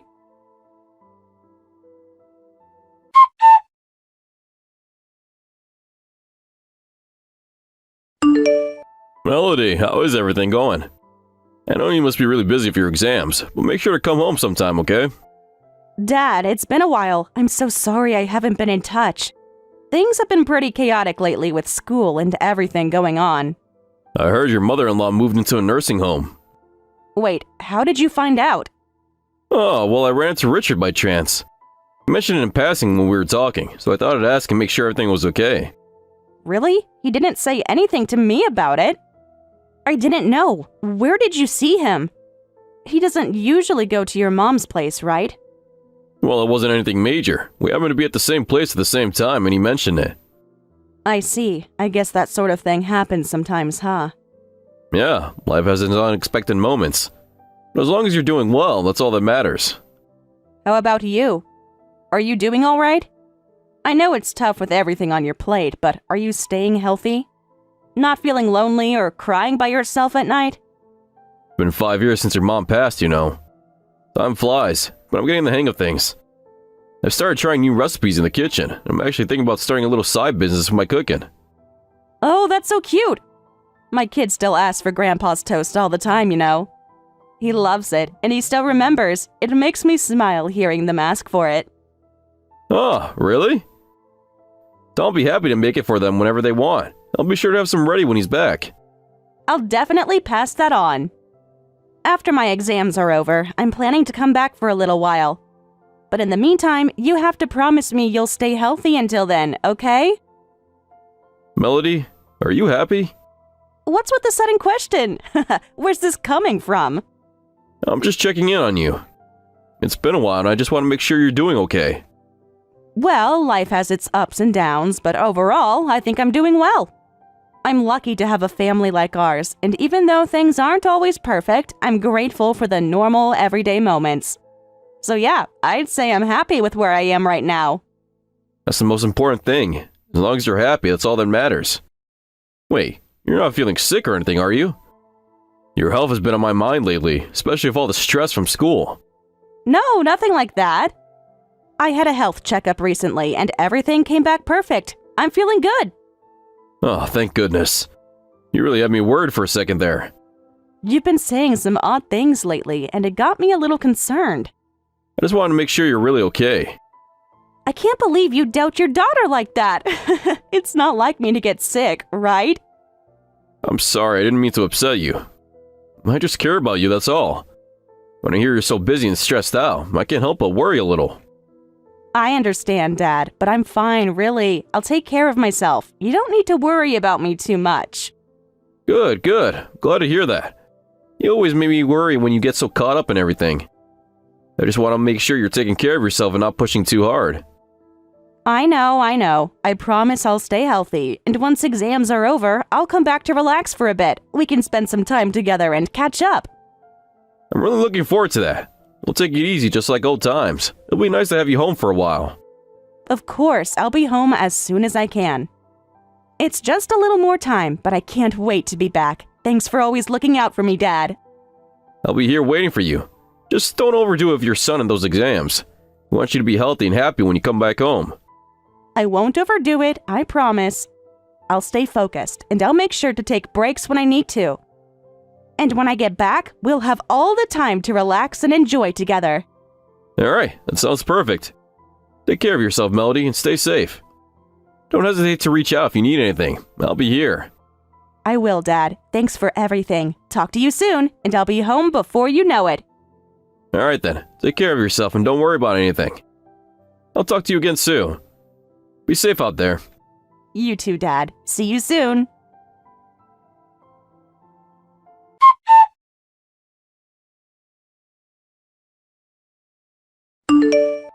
I really did my best to dress up, made an effort to look my best, and even borrowed a bag from a friend. I wanted to make a good impression, but what do I get in return? Oh, you're not family, so I have no intention of meeting you. Please leave. Was there really any need for her to say that to me? You were told not to come. The person who ignored that and came anyway is the one at fault here. I didn't just come on my own. I thought you might be feeling lonely, so I invited some of the relatives to join me. I thought it would cheer you up if we visited together. Relatives are fine, but you're the problem. Do you know what I went through? I had to stand outside for 2 hours, in the cold, while everyone else was inside enjoying themselves. Honestly, even though you had to wait outside, wasn't it a good opportunity for you to appreciate the beauty of the building's exterior for a little longer? It's a nice place, right? While I was waiting outside, everyone else was inside, smiling, talking, and thanking the others for coming to visit. And there I was, standing outside like an outsider, feeling so utterly humiliated and miserable. And you know what? I'm still bitter about how you tried to push me into a cheap rundown nursing home when you were the one who should have been looking out for me. You never once thought about my dignity or comfort. In the end, though, you managed to get into the nursing home that you really wanted, didn't you? You're in the place you thought was best for you. That's only thanks to my son. If it weren't for him, I would still be stuck in that awful place you tried to put me in. And don't pretend you had any part in it. You didn't do a thing to help me. But that huge amount of money you're spending on me, it's going to hit our finances hard, don't you think? You can't possibly deny that. And there it is. That's the heart of the issue, isn't it? No, that's not what I meant at all. Let's be honest here. You can't stand the idea of spending money on me, can you? Your entire attitude has shown it from the start. The way you speak, the way you act, it all makes it clear how little you care when it comes to spending money on your mother-in-law. That's not how I intended it. If I've made you uncomfortable, I'm truly sorry. I don't need your apology. It's honestly too late for that. You see, this is exactly why I don't like you as a daughter-in-law. You're not just cold and distant, you seem almost emotionally unavailable. I don't feel any warmth, any love from you. I've always tried my best to treat my husband's family with care and respect. I've done everything I could to fit in. You never once tried to accept me. I'm not the one at fault here. Oh, so now it's my fault again, is it? You're blaming me for everything? How far are you going to take this, huh? How many times are you going to paint me as the villain in this story? Are you going to tell everyone about how I've mistreated you as a poor, lonely daughter-in-law? Go ahead, complain to your friends, to your family. Paint me however you want. I just want you to understand my feelings too. Is that really too much to ask? You need to leave, now. Pardon? My son was 48 years old. He's still in the prime of his life, and he's one of those cool older men people talk about these days. He'd be better off with a new wife, don't you think? How could you say such a thing? What kind of mother-in-law says something like that to her daughter-in-law? If it's so bad, then why don't we see if any of the other people at the home would like to introduce us to their daughters or granddaughters? That might be a good match for him. And what about me and my son? What happens to us? You can leave the grandchildren behind, that's fine. Just get out. You leave. I refuse. This is something between me and my husband. It's our decision, and it's not for you to dictate. So now you won't even listen to the wishes of a poor, aging old woman? You won't grant me a single request? You're so cold-hearted, it's almost terrifying. It makes my skin crawl just thinking about it. We won't get divorced until after the exams are over. I don't want to confuse things. I don't want to disrupt the environment for the kids during such an important time. How admirable. What a wonderful mother you are. If only you'd thought of your mother-in-law the way you're thinking of your own children, none of this would have happened in the first place. I apologize. I admit that I should have been more considerate and thoughtful in this situation. I'm sorry. Apologies at this point are meaningless. It's too late. You've already treated me like I'm some old, useless person, and now you're trying to apologize? I can't forgive you for what you've done. Prepare yourself, because I won't forget this.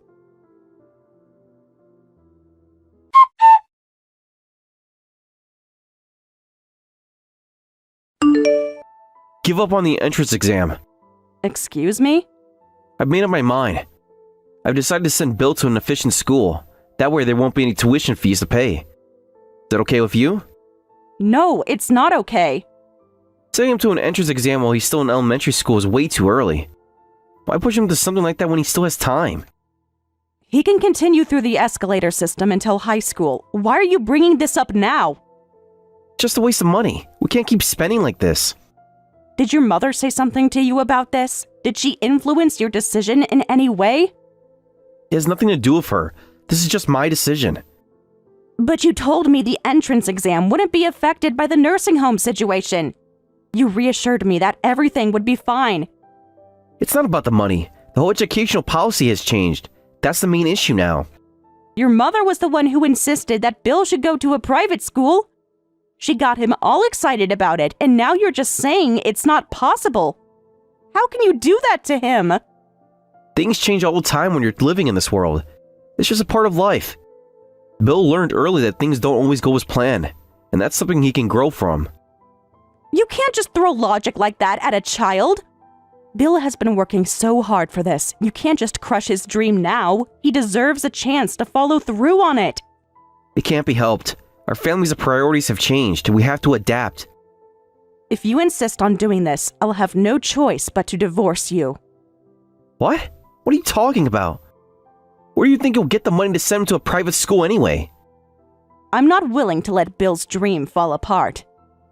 I'll work, but I'm also going to rely on my father to help cover the costs.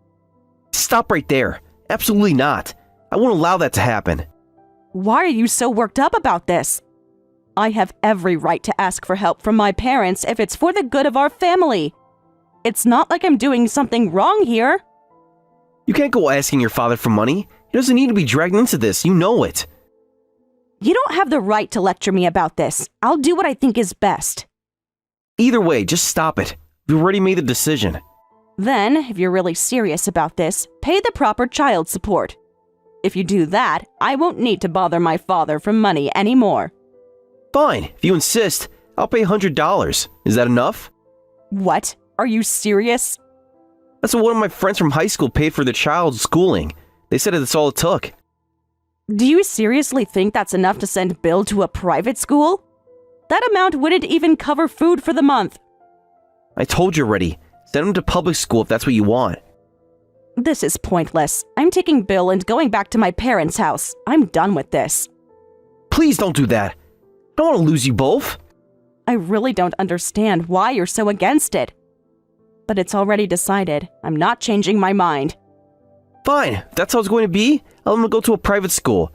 But if I agree to that, then there's no divorce, right? Stop changing your mind every time we talk about this. Make up your mind and stick with it. I'm done with this conversation. It's over now. Do you understand? Seriously.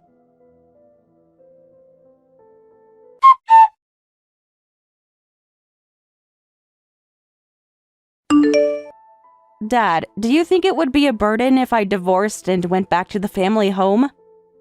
It wouldn't be a burden, but it might be a bit difficult right now. Why? I don't think I'd be able to provide enough support for you. What do you mean by that? Well, actually, I've started working. Really? I didn't know that.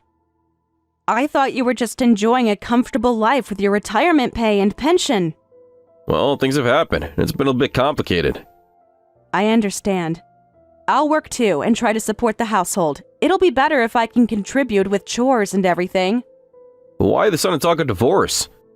The last time we spoke, you didn't mention anything like that. Bill's entrance exams are right around the corner. I know, but it's about the difference in educational values. My husband suddenly decided he wanted Bill to go to a public school. Why would he do that? Well, my mother-in-law moved into an expensive retirement home. It's $200,000 for the entry fee and $3,000 a month. What? Yeah, I didn't think we could afford that either, but my husband insisted, saying I'll take care of it, and somehow managed to make it happen. $3,000 a month? Right? It's ridiculous. Nina's so focused on luxury. She's always hated shopping anywhere other than department stores, even though she came from a normal background. It's been really difficult. I had no idea. When I visited her at the home, she told me, "You're just the daughter-in-law, don't come here," and refused to let me in. Honestly, even though the finances haven't been directly impacted, and I'm not the one paying for it, it's all been so frustrating. I've just started not caring about anything anymore. What about Bill's entrance exam? I want to let him follow his dreams, of course. But when I hinted at divorce, my husband suddenly said it's fine for Bill to go to private school after all. I don't get it. Everything's just so confusing. But I'm tired of being tossed around by my mother-in-law and husband. I'm thinking of just ending it. Pack your things and leave right away. What? Why the sudden change? We'll talk when you get there. Can't even type right now, I'm so angry. My hands are shaking. I'll head back for now. Are you sure you're all right? Don't worry about me. Just be careful on your way home. It's about an hour by train. I'll contact you again soon.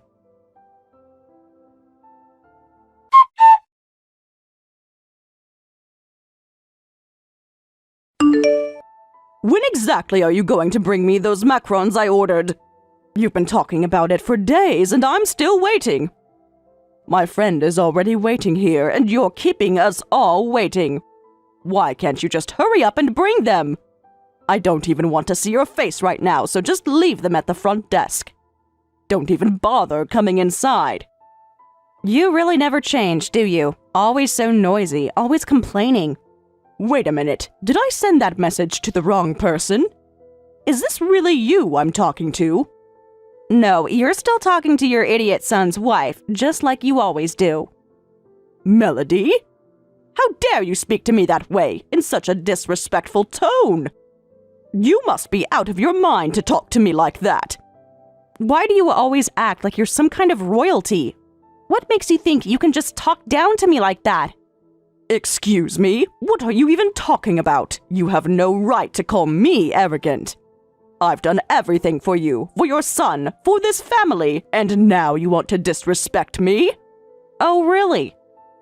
Just because you've been born a few decades before me, you think you can treat everyone like your personal servant?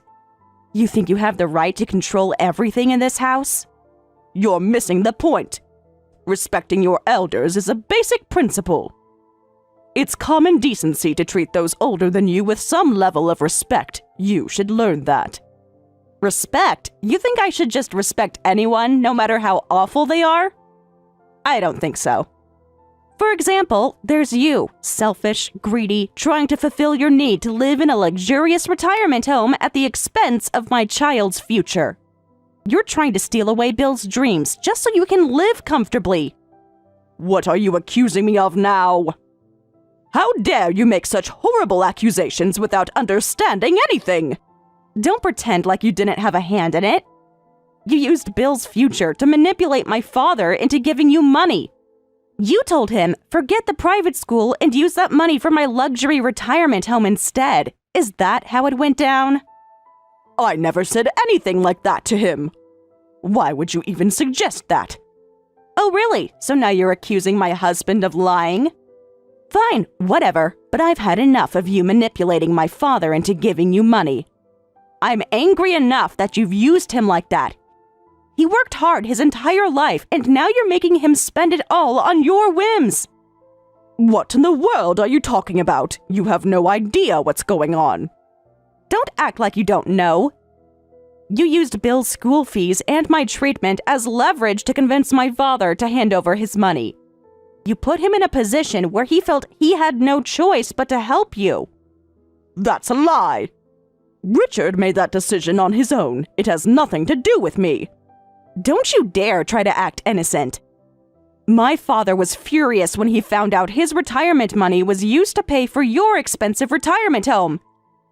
He had to go back to work in his old age just to afford it. Do you understand that? I don't want to hear any of this. Your father gave that money to me willingly, and you have no right to blame me for it. You have the audacity to say that? You're still living in that retirement home because my father gave you that money. Don't think for a second you can just gloss over this and pretend like everything's fine. Well, it doesn't matter now. I've already paid everything in full. You can't just throw me out now. Didn't you read the contract? If you cancel within 90 days, you'll get all your deposit back. Don't think you can just stay there forever. What? You can't be serious. How is that even possible? Well, it's a good thing my father's money isn't being wasted on your vanity anymore. You'll have to figure out something else. What are you saying? You're perfectly healthy, aren't you? You don't have any medical conditions, so stop acting like you need to be pampered. You can work for yourself. You don't need to keep spending my father's money. How dare you suggest that I, at my age, should work? How dare you? Well, if you can't afford to live in that fancy retirement home, I suppose you'll have to stop shopping at those expensive department stores, right? Can't have everything handed to you. Those cheap cookies from the local stores probably don't suit your taste. Don't you dare talk about those shops. I'd rather eat 100 of those cookies than set foot in a low-class shop. So you think the Emperor would have trouble eating those cookies too? Hilarious. What are you talking about now? Those cheap cookies you refuse to touch? They're actually royal gifts.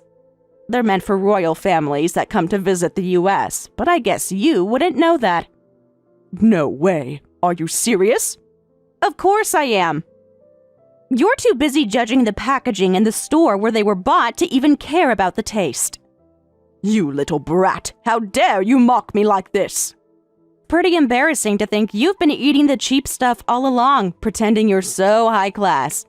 You wouldn't know the difference between something expensive and something cheap. How many times have your high society friends probably laughed behind your back? You! How dare you say that about me? You've got no respect at all. It feels amazing to finally say everything I've been holding back for so long. Now, you can go ahead and live your so-called retirement while my husband continues taking care of you. I hope you enjoy it, but I'm done. What do you mean by that? Why should I have to rely on him? He should be taking care of me, not the other way around. Well, what are you going to do? Your house is sold and you only got $60,000 for it. That's barely enough to buy a decent apartment, let alone live in the luxury retirement home you've been dreaming about. Richard will take care of me, I'm sure of it. He will. I hope he does. But I wouldn't count on it. Do you know how much he doesn't do? He doesn't even bother washing his socks. He's so spoiled by you, he doesn't know how to do anything. He's just a lazy, spoiled man. Don't talk about my son like that. How dare you? Well, Bill's school is closer to my father's house, so we're moving out. Don't worry about us. Go ahead and live your fancy retirement life. Just make sure Richard looks after you like you've been telling yourself. You're a fool. You don't know anything about what I need.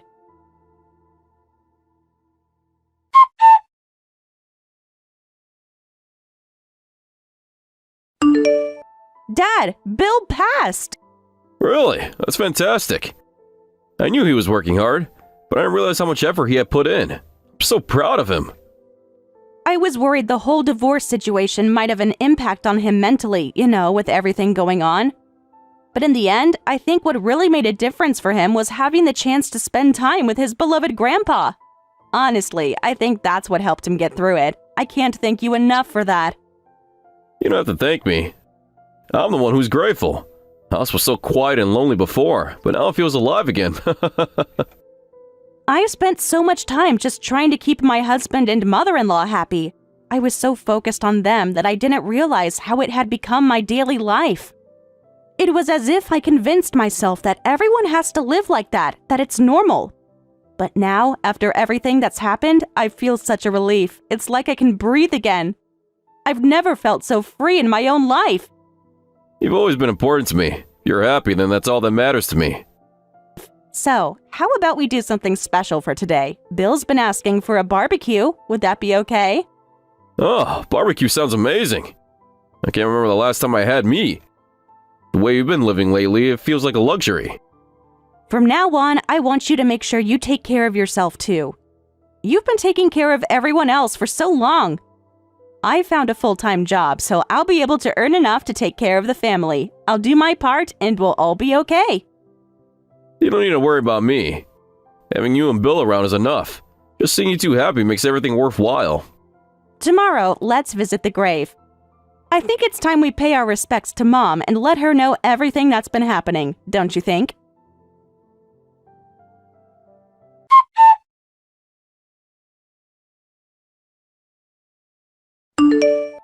The day my mother-in-law was to leave the nursing home wasn't just another ordinary moment.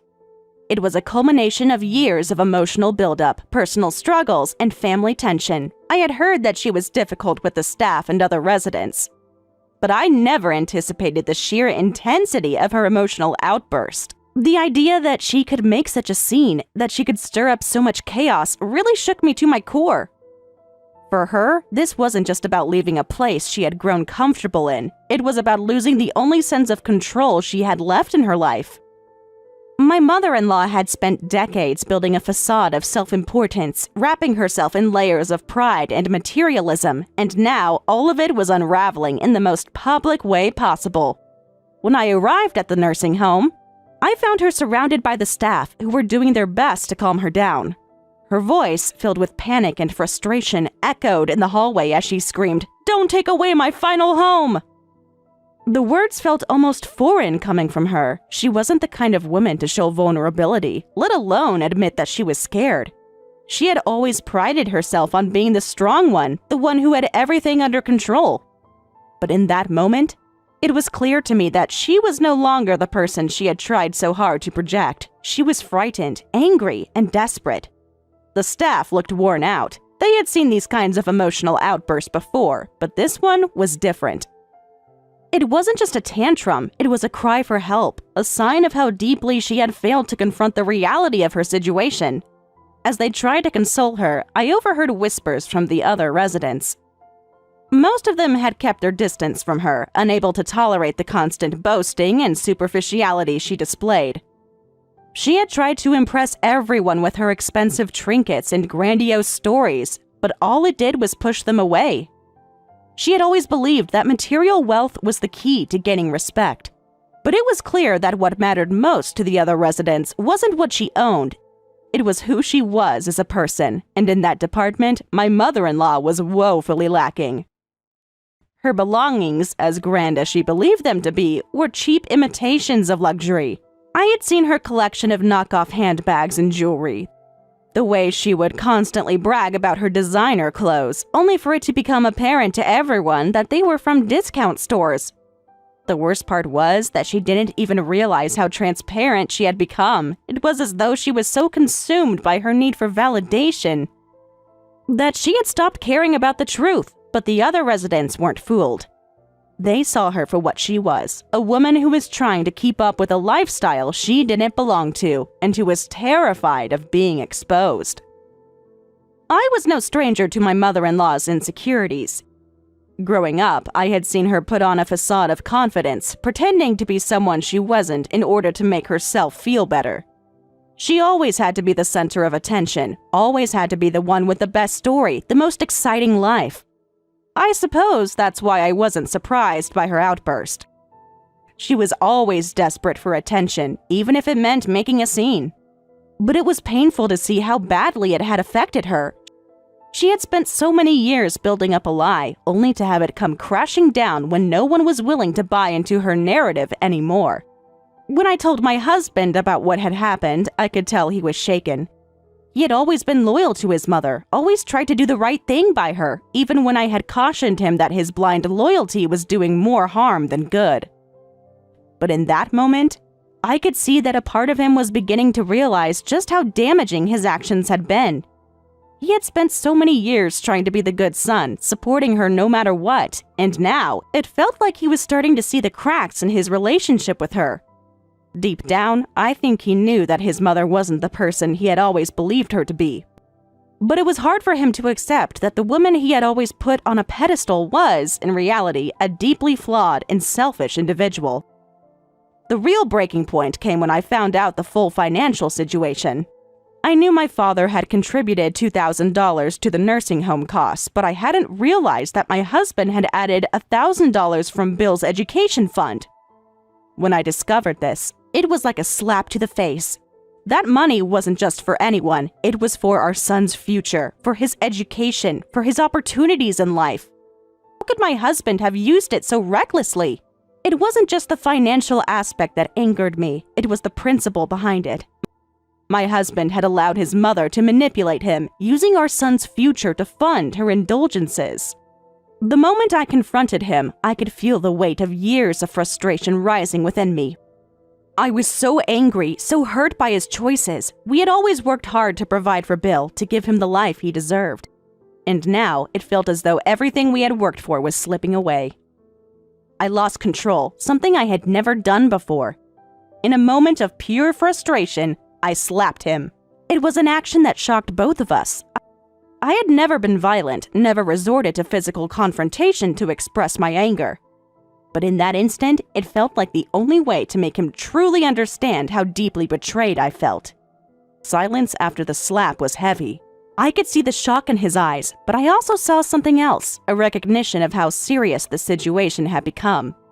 I could tell that, for the first time, he was beginning to understand the depth of my feelings. The conversation that followed was difficult. There were no more pretenses, no more avoiding the hard truths. We agreed that he would pay back the full amount and that, in addition, he would contribute $500 per month in child support. It wasn't a perfect solution, but it was a necessary one. It was the only way to ensure that we could move forward without further jeopardizing Bill's future. Meanwhile, the tension between my husband and his mother had only grown. According to the neighbors, the verbal sparring between the two of them had become a daily occurrence.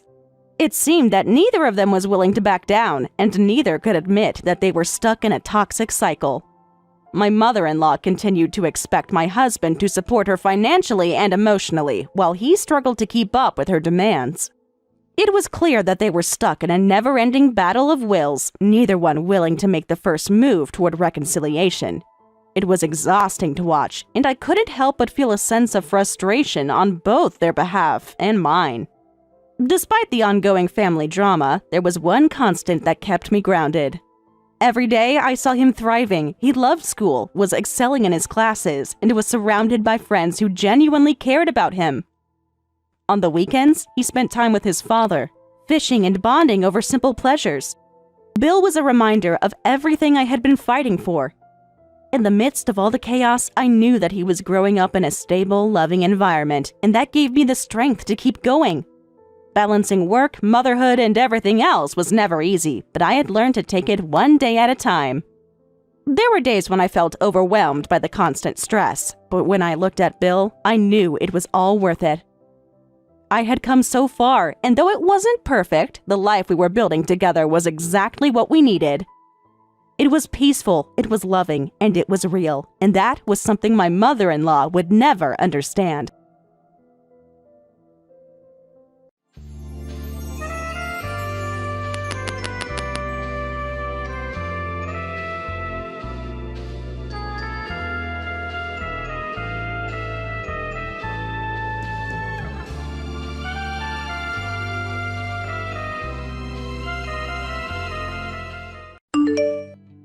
Hey, how the preparations coming along? Preparations for what? The move, of course. I told you, we're gonna be living with my mom now. We're all gonna live together. We have to move by the end of the month, so make sure you get everything ready. You're gonna make things difficult for me. I don't think I ever agreed to that. Okay, and? Just agree already. What do you mean, just agree? I already told you I wasn't interested in living together. I'm pretty sure I told you before. Why is that the story now? I don't want to live with her. I'm pretty sure I said I don't want to from before we got married. Yeah, but come on, relax a little bit. After Dad passed away, Mama's lived all alone by herself. We have to live together so that you can support her. I've told you before. And? What do you mean, and? What are you going to do, Justin? What about work? Well, I have work. I can't go home from my workplace. I'll end up having to come and go from work, but once my job calms down, I'll put in my papers to move. I'll talk to my boss about it. So in other words, you're basically sending me off to your parents' house, right? Mom seems to be a little worried to live alone anyway, and the household chores seem to be getting to her. If you go and help her out, it'll be great. That's what you can do as my wife. You realize that I have work too, right? Why did you decide that on your own? Shut up, Jesus! That's your job as my wife! Stop complaining! Just shut up and do as you're told! Your job isn't that big of a deal anyway. You can just quit. It's not that important. I told you I didn't want to live with her before I got married. I had my reasons. You know that, right? It's because your mom lives alone, right? If you want to take care of your mom, you should just go home frequently. Even if you live with my parents, nothing should really change. Our house right now is perfectly in the middle between our houses. I don't want to move at all. Why are you suddenly choosing that kind of important talk on your own like that? Oh my God, you're so annoying! That's what wives do. You're supposed to listen to me. You're only allowed to do as you're told. If you can't do that and listen to me, why don't you just leave? What? If you don't like it, if you really don't want to live with Mom that badly, why don't you just leave? So in other words, you're going to ignore my opinion and to take your own opinion into consideration only, right? I didn't say that. But that is what you're saying, right? You want me to shut up. You want me to shut up and just listen to what you have to say, right? I have no right to continue working, or any right to say I don't want to live together, right? You're so annoying. Why do you keep complaining? Complaining? What do you mean? I'm just expressing my own concerns. If that's what you think of it, then I'm done. Ah, so you finally get it. Get all the stuff ready for the move then. I already have everything ready for the move. Huh? Were you off work today or something? I took off work to get ready. Oh, look at you. You seem to be very prepared, which is unlike you. If you were already okay with all of that, then what was this whole thing about anyway? Why did you argue with me? You really don't make any sense, do you? Oh, I meant I got ready to move on my own. When you were talking to me yesterday, I couldn't just believe my own ears what I was hearing. So I got ready to move out on my own. Huh? What do you mean? I'm going to be leaving this house. Please divorce me. What? Divorce? Why are you joking about that? That's not funny at all. All it does is piss me off during work, so please stop. I'm not joking at all. I'm being very serious. Maybe you'll finally understand the severity of your abuse. I don't need a husband that doesn't listen to me at all. I don't want you at all. What is that attitude, young lady? Do you want to be chased out of the house? Well, I'm not really being chased out. I'm just leaving on my own will.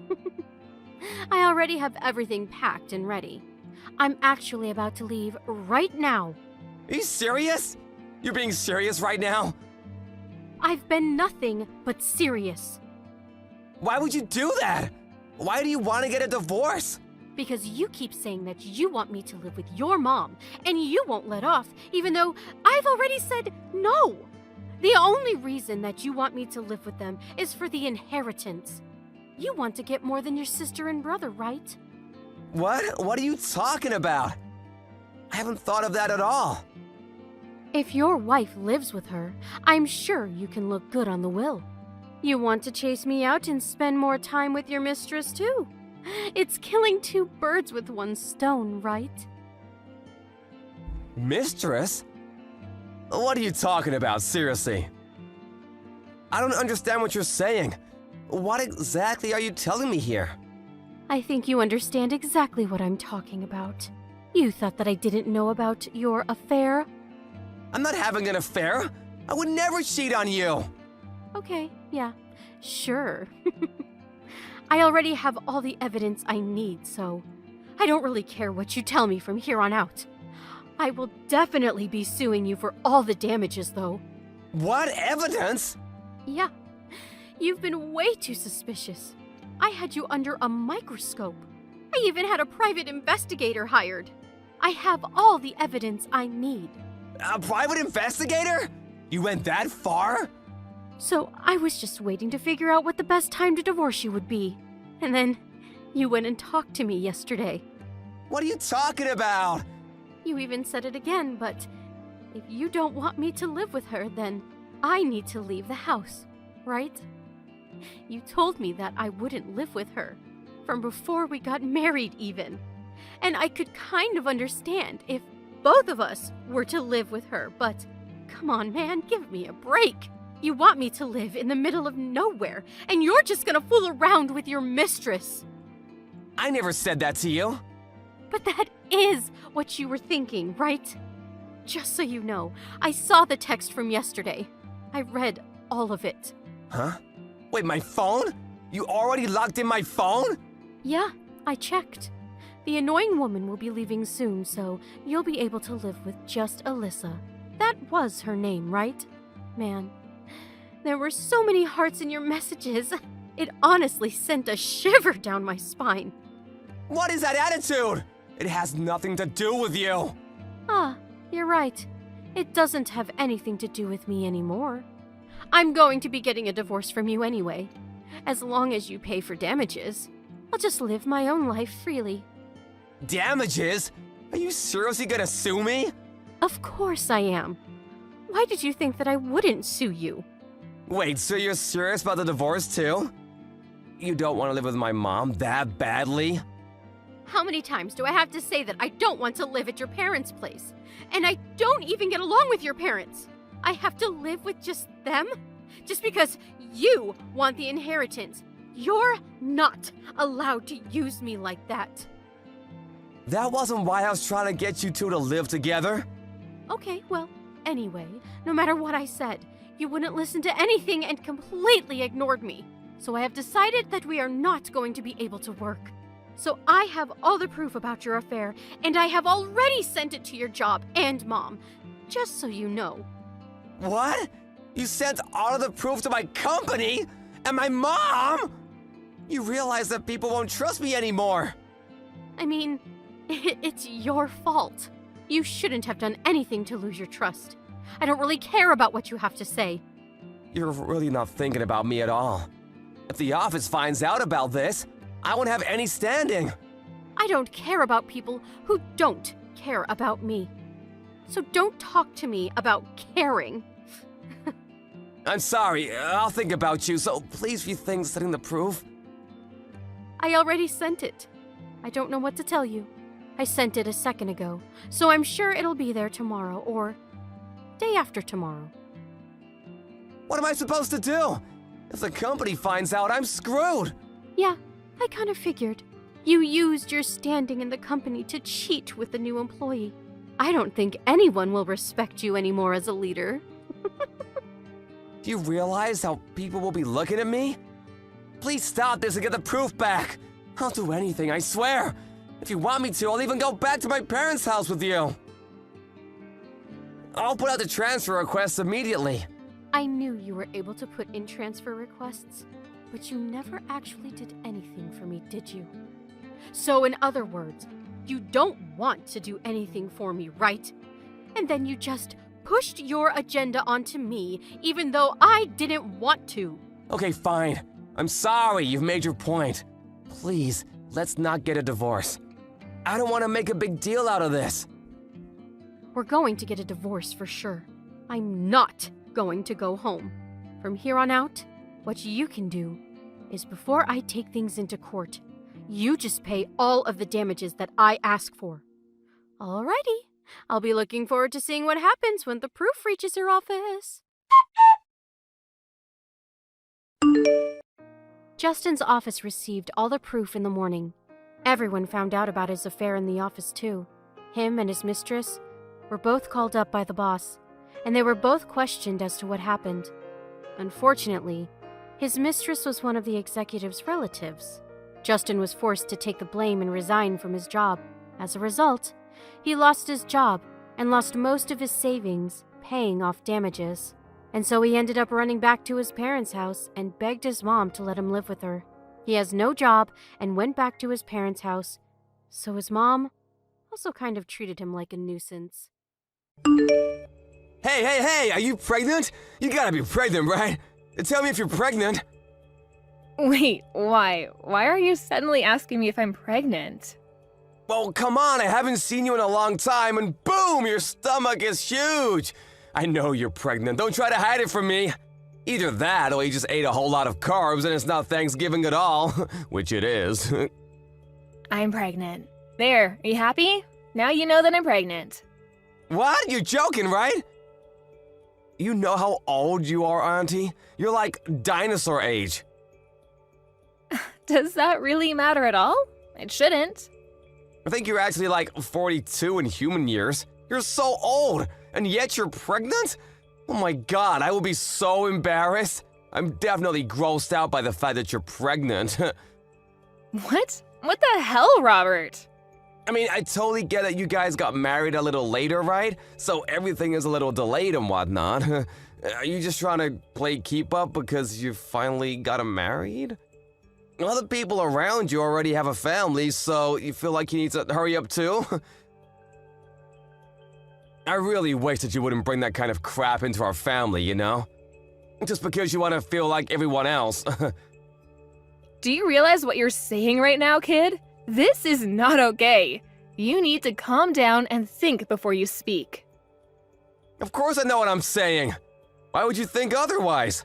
I'm already 21, lady. It's amazing if you think about it. Your little brother's son is already 21 years old. Talk about getting ahead of you, huh? You've really fallen behind. And yet here you are, literally ancient, and now you're pregnant. You gotta be joking, right? Who are you pranking? Are you done? You're really starting to get under my skin, and I'm not appreciating your snarky little comments. If there's something that you want to tell me, then why don't you just tell me? No, the person that's getting under my skin is you, old hag. Why the hell are you taking my thunder? You need to cut your shit out, do you understand me? I don't want to be mean anymore, you're right. But let me just say that you really should consider aborting the baby. Not only are you always just an old hag, you're always all quiet and never fun to be around. You're definitely annoying. You really think that kind of woman is gonna be a nice mother? Yeah, good luck figuring that out. What exactly do you not like about me, Robert? I need you to explain what's going on without insulting me. You're always insulting me. Always telling me that I'm the odd one out, that I'm ugly or fat, whatever. Oh, it's really not like anything in particular, you know? I'm just not a fan of you. Every aspect of your personality just pisses me off, so that's enough for me to hate you.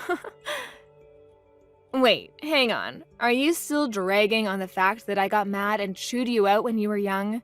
Please tell me that's not where this is going. I remember when you were exercising in the parking lot.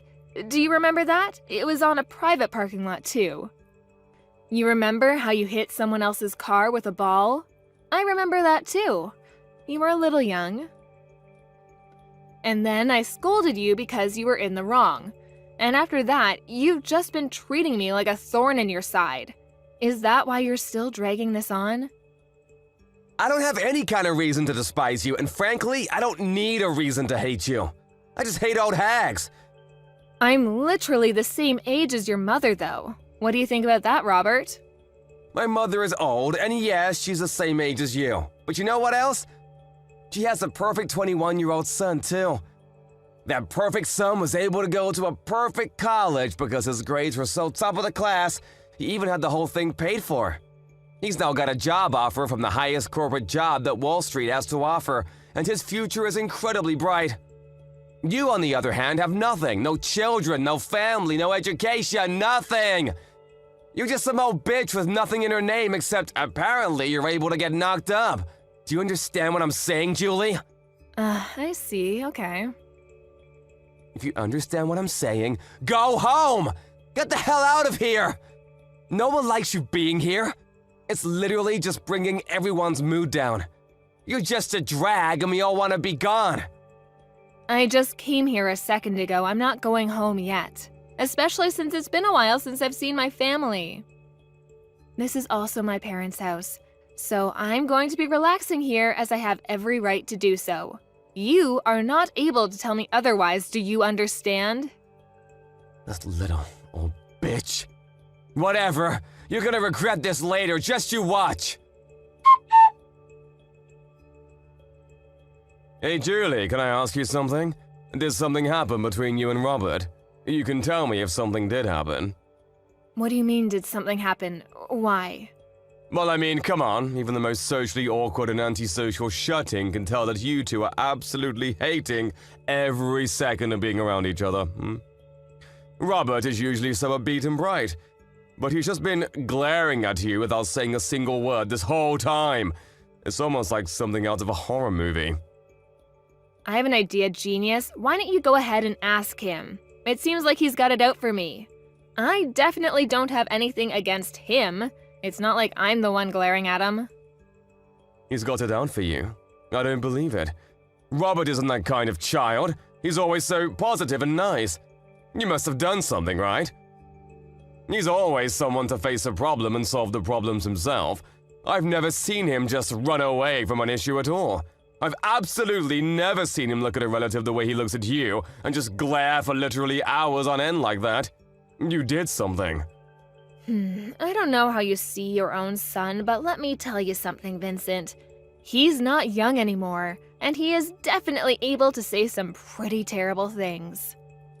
I think that Robert is pretty dark and sadistic. He's missing every kind bone in his body. I guarantee you he's been acting a fool in college, too. There's no way that he's this bundle of sunshine like you make him out to be. Come on, Julie, you gotta talk to me. Explain what has happened, because right now I haven't heard anything from either one of you. Okay, I'll tell you what, I'll send you some screenshots of the text messages he's been sending me. Maybe then you'll tell me how much of a pleasure he is.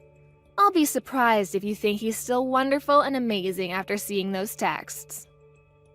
Okay, send them. Wait, hang on. You've made these up or something, right? They're not real.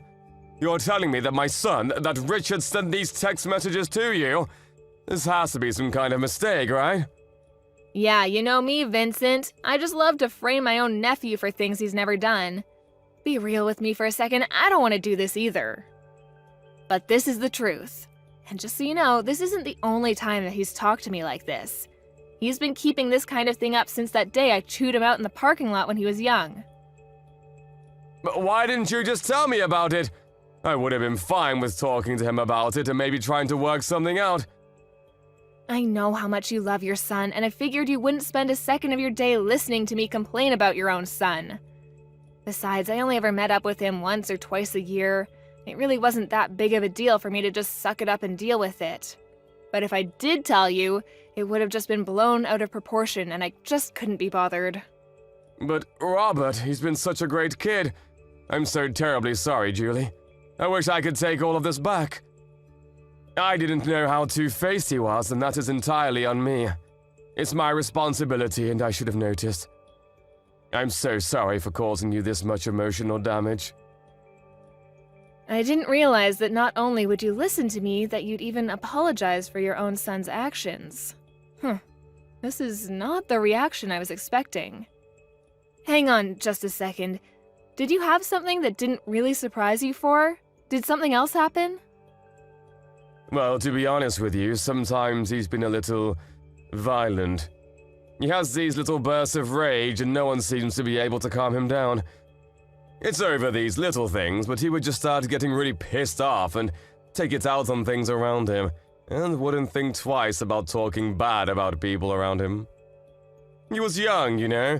I figured that it was a pretty normal thing to do with kids around his age, but I didn't realize the extent of his behavior. I see. I really should have told you sooner about all of his behavior, too. Maybe then you would have reacted and tried to correct his actions. I'm sorry, Vincent. I really thought that you wouldn't hear me out at all, so everything I said would have fallen on deaf ears. I've been thinking about all of this recently, too. I was wondering if I really did what was in Robert's best interest growing up. I've been questioning a lot of how I raised him, you know? I really do think there's no singular correct way to educate him, but I really do feel like maybe I was spoiling him a little too much. And that I was just too lenient on him. But I just believed that Robert would grow into a great kid. But then I had to see your screenshots to really believe that this would happen. I'm sorry, but that doesn't seem to be the case with Robert. Anyway, hopefully you'll be able to talk some sense into him because I'm not going to deal with this any further. Thank you for listening to me, Vincent. Yeah, you got it. I'll handle this on my end too. Huh? You're totally exaggerating, right? You didn't actually need to go to the hospital and stay in hospital for a while, right? So what happened? What did the test results say for your sorry ass? That you're lame and old? They said that the child is gone and that I won't be able to have this baby. The main cause for my miscarriage was because of the physical trauma due to you shoving me off the stairs. Oh, I see. Then you should totally just ignore the shitty baby anyway. What a massive baby of a baby. I'm so funny sometimes. Just so you know, it's all your fault. I didn't do anything that I didn't warn you about. You should have been more careful. You really should have listened and heeded my warnings. Instead, you ignored me and decided to stick around like some kind of idiot. Okay. What the hell is your problem, lady? You really try to just shrug me off? You're just an old-ass bitch who really has no right to be around. You're some stupid old lady who loses her balance and falls down a flight of stairs all because I kicked you from behind. You realize how clumsy you have to be to fall over and lose your balance just because you were kicked? Honestly, it's all pretty self-explanatory.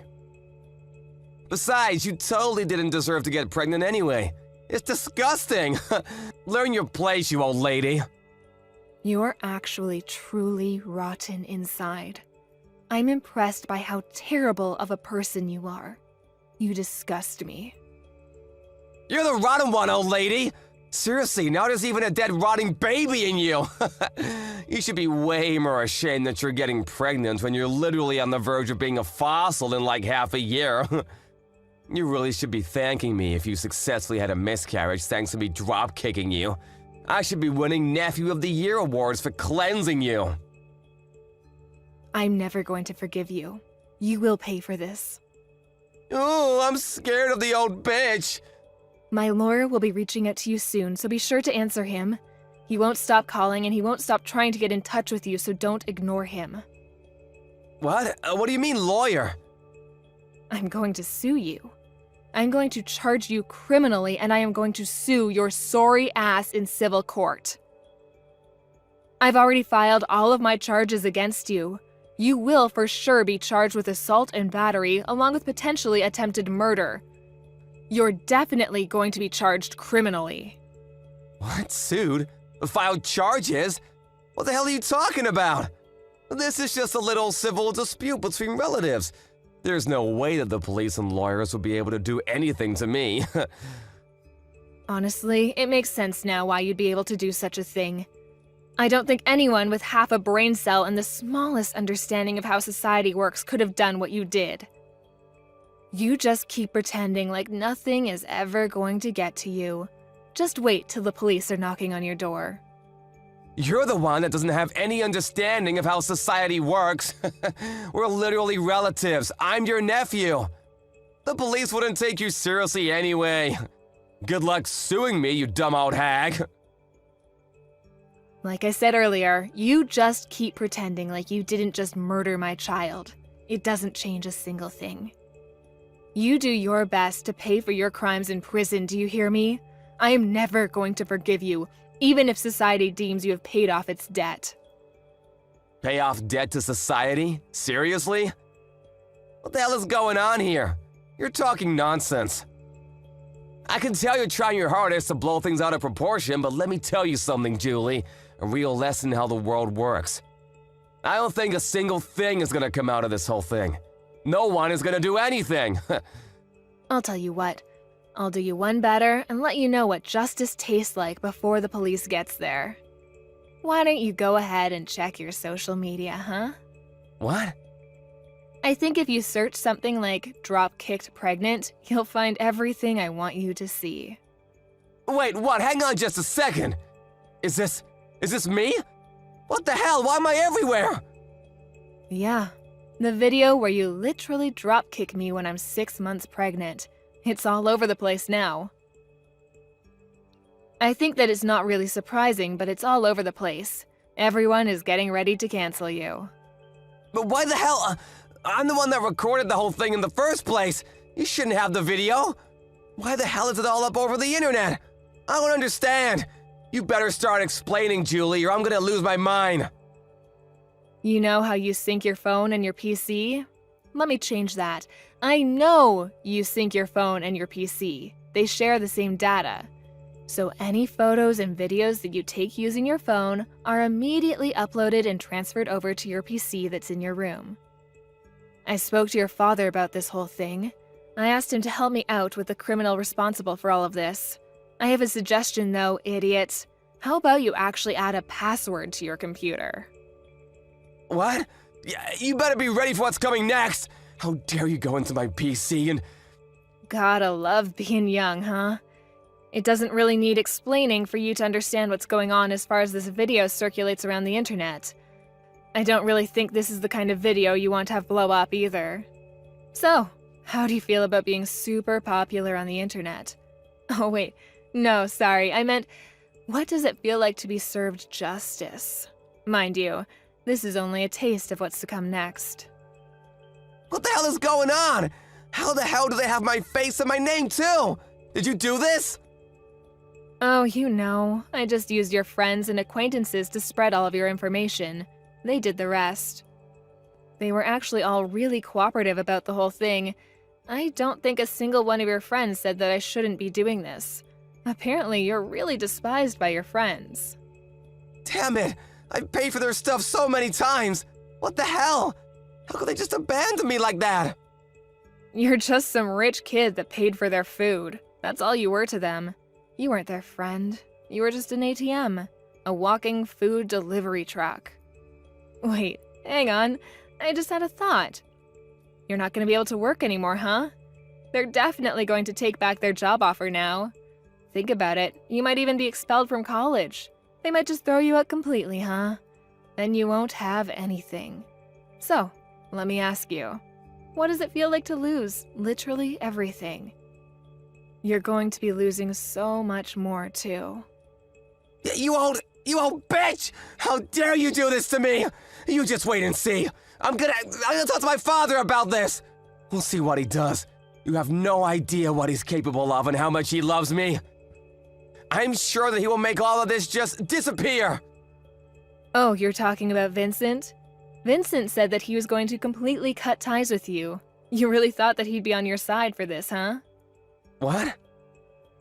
I threatened him. I told him that if he didn't just abandon you, then I would reveal his name as someone who was going to protect a child murderer. It didn't take him long to make a decision. I made it sound like I really forced his hand, but he was pretty taken aback by his own son's true self, too. So I wouldn't have been surprised if he just ignored you anyway. If anything, I just gave him a good excuse to just kick you out of the family and completely abandon you as a child. What do you mean abandon? What the hell? I'm literally my father's son.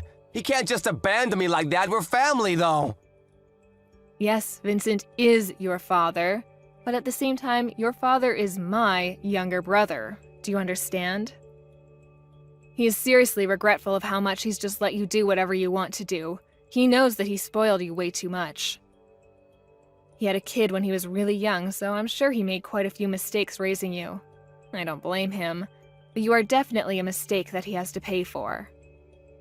That's why you're gonna say that you're so damn special because you're all old and shit? This bitch. You think you're so damn special and tough. What? Still trying to do something else to me?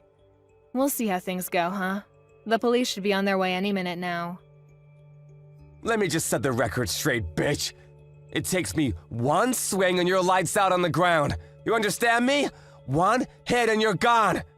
You better be thankful for me that you're even alive and breathing right now. I should knock your ass out. Wait, are you serious right now? You sound like some shitty villain from a terrible movie. You're a pretty textbook definition of a loser. You wear baggy-ass clothes and chains like you never grew out of your middle school days. You might be able to study and work hard in your books, and you might even look like you're a straight-edge person, but let's face the facts. You can see the loser just eking out behind the facade that you put up, and it's really just useless. Everyone can see that you're a loser. Stop trying to pretend you're such a badass. You talk all this mad shit, and yet, this supposed to be big man targets a pregnant woman. I don't see you fighting any professional MMA fighters. If you were able to be at least a little bit objective in how you look and how horrible your taste is in fashion, none of this probably would have happened. So, I'm not sure why I'm telling you any of this at all. I'm done. You've pushed me over the edge. This is all your fault. Do you understand me? This is all you. You better be ready. I hope you have some bulletproof vests. You said you're at the hospital right now. Oh, you're gonna come by the hospital right now to check up on how I'm doing? Oh my god, you're such a sweetheart. I'll be waiting in my bed, hooked up to my IVs. Hey, how are you doing? I hope you're doing all right. I know you took quite a nasty fall on the stairs yesterday, right? I heard you all the way from my bed. Ugh. You screwed up your leg, didn't you? Pretty sure I saw your ankle twist in a way it shouldn't. But, I mean, it's all your fault, yeah? You just tried to dropkick me again. Literally a second time after I just told you that you're going to be charged and arrested. I'm not a complete idiot, though. You know what they say? Fool me once, shame on you. Fool me twice, shame on me. It was pretty easy for me to dodge your kick. Not only did you miss your kick, you literally jumped off the top flight of stairs and tumbled all the way down. Seriously, how much of a loser can you be? Yeah, you're the reason that my life is completely screwed up now. You've ruined everything for me. The doctors have told me that they're not sure if my leg will be moving anymore. They say that I have a pretty bad nerve injury in my upper spine. Apparently, I might not even be able to walk for the rest of my life. I could literally be stuck in a wheelchair. I'm seriously still trying to understand the mental gymnastics you had to do to somehow blame that on me, when you're the one that jumped off the top of the stairs. It's your fault! It's all your fault that you initially embarrassed me anyway. If you hadn't embarrassed me, then this whole thing would have never happened. I knew it! I knew it! I knew it! You were definitely holding a grudge against me for that one time I scolded you in the parking lot. You were lifting and exercising in the parking lot because you were trying to show off to girls, right? I totally remember every single part of that day. And yet, all they saw was some loser getting yelled at and scolded by an adult. You must have been so incredibly embarrassed, huh? If you were gonna scold me, you should have at least scolded me somewhere where people weren't looking. Then I wouldn't have cared as much. But you didn't, and now because of that... You're telling me that this whole thing has been over one stupid little thing that happened over a decade ago? A life was lost because of that? What?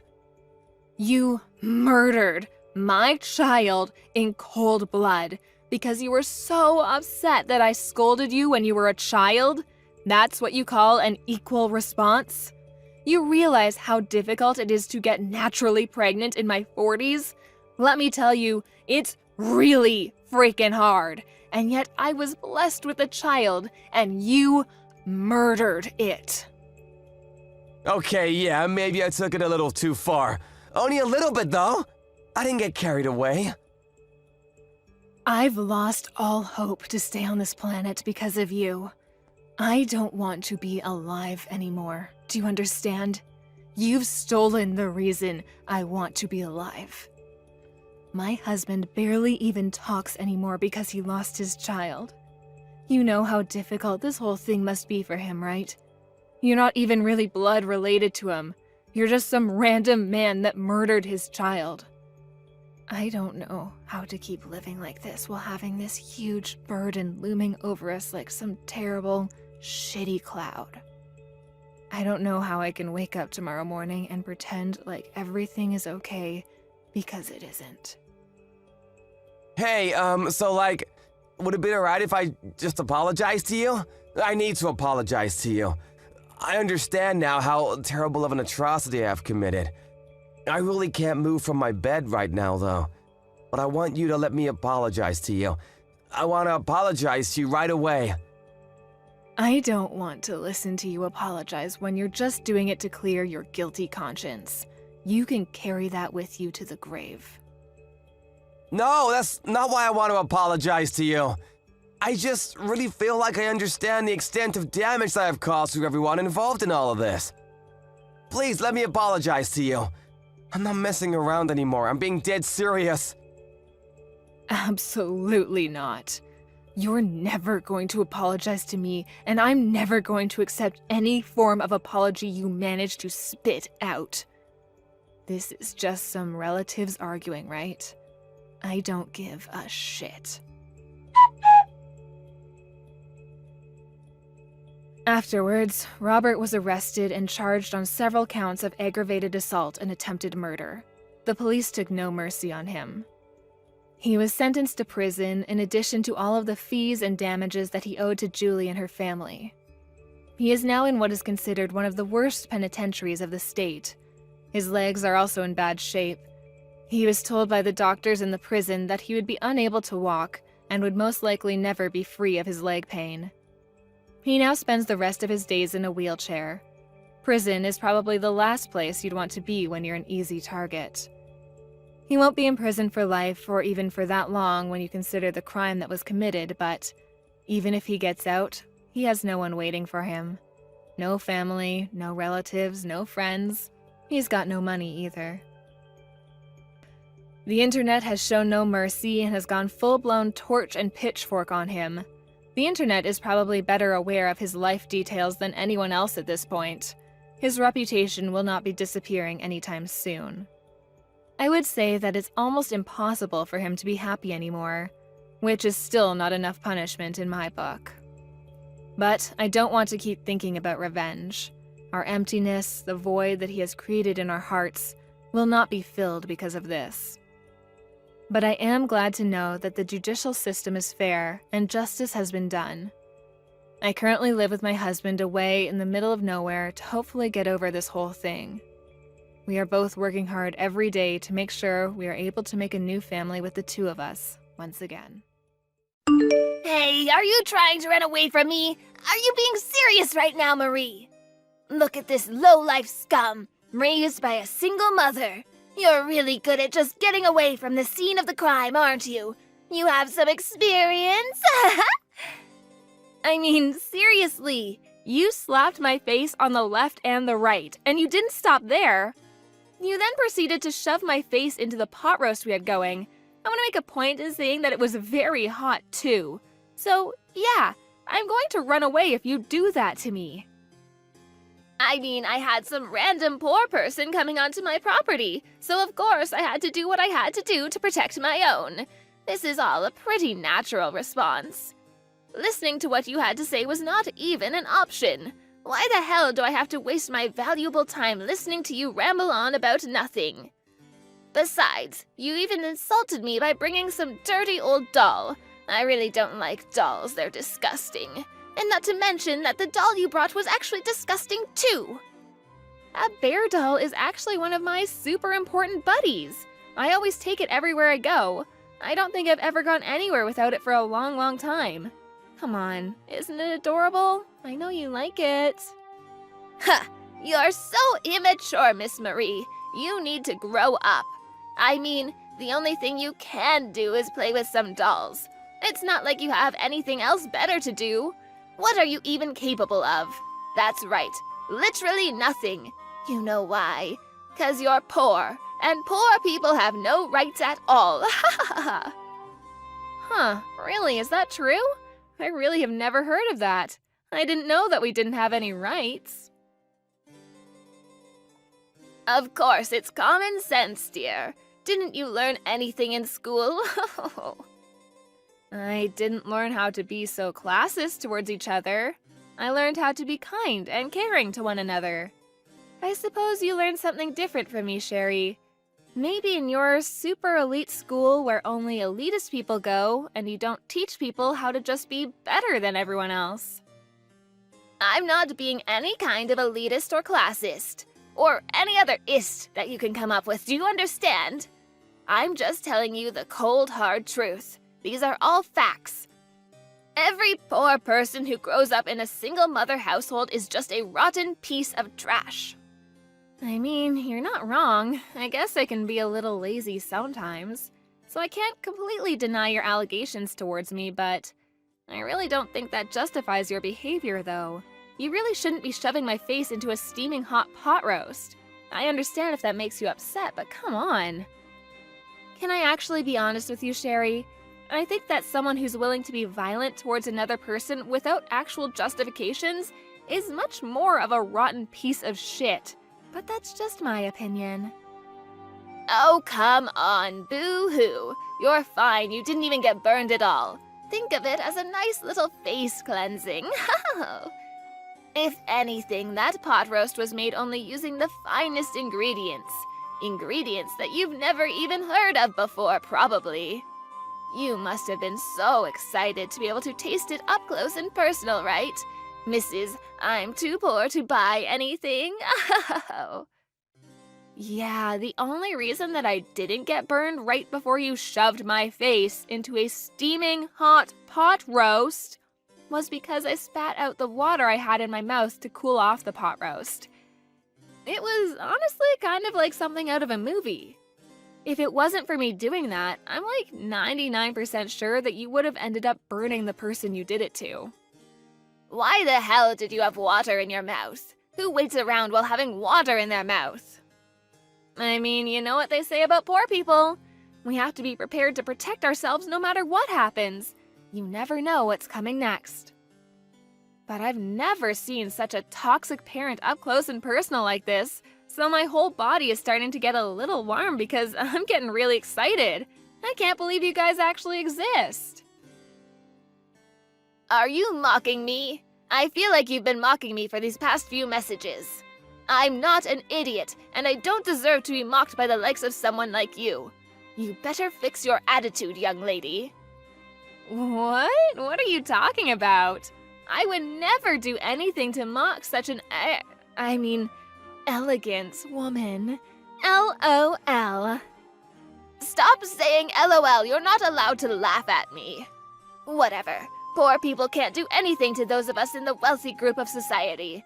You just have to sit there and be poor. I'll take the hit for today. It's not that big of a deal. Do you see how full of grace and love I am? It's because I'm not poor, so I'm able to deal with extra stress. I never have to worry about my next meal. Yeah, I'm not sure if someone whose heart is so full of grace and love would be shoving someone's face into steaming hot pot roast. Just my 2 cents. That kind of illogical, contradictory behavior is seriously what makes me so attracted to you as a person. You really have earned my respect, Sherry, I gotta say. This kind of terrible shithead of a person is seriously a dying breed. You really don't see this sort of toxicity around anymore. You're like an endangered creature, Sherry. Don't worry, though. I'll be sure to take you in and protect you.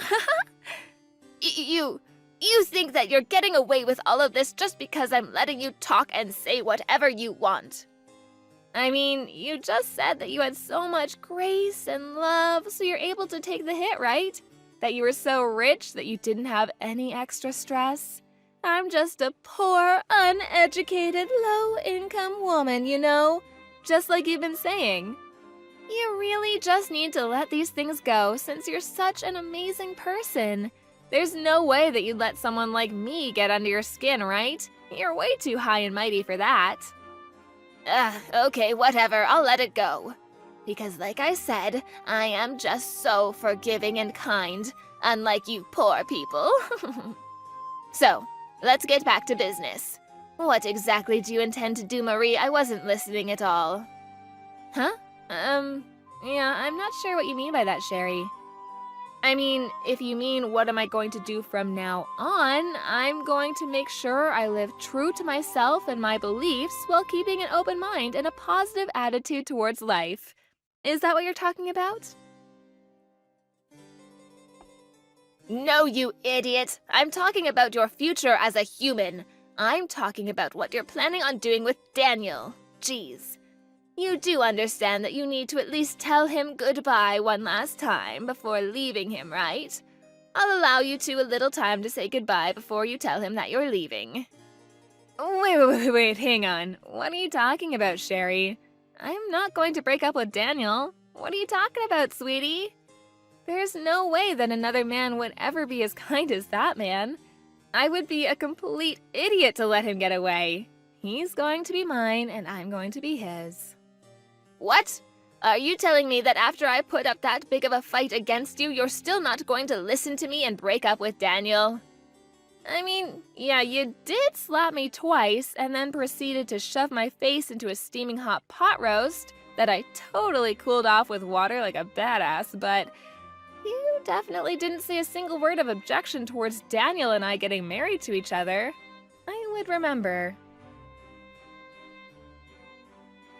You should be able to connect the dots, you idiot. Oh my god, how could you have not figured that part out?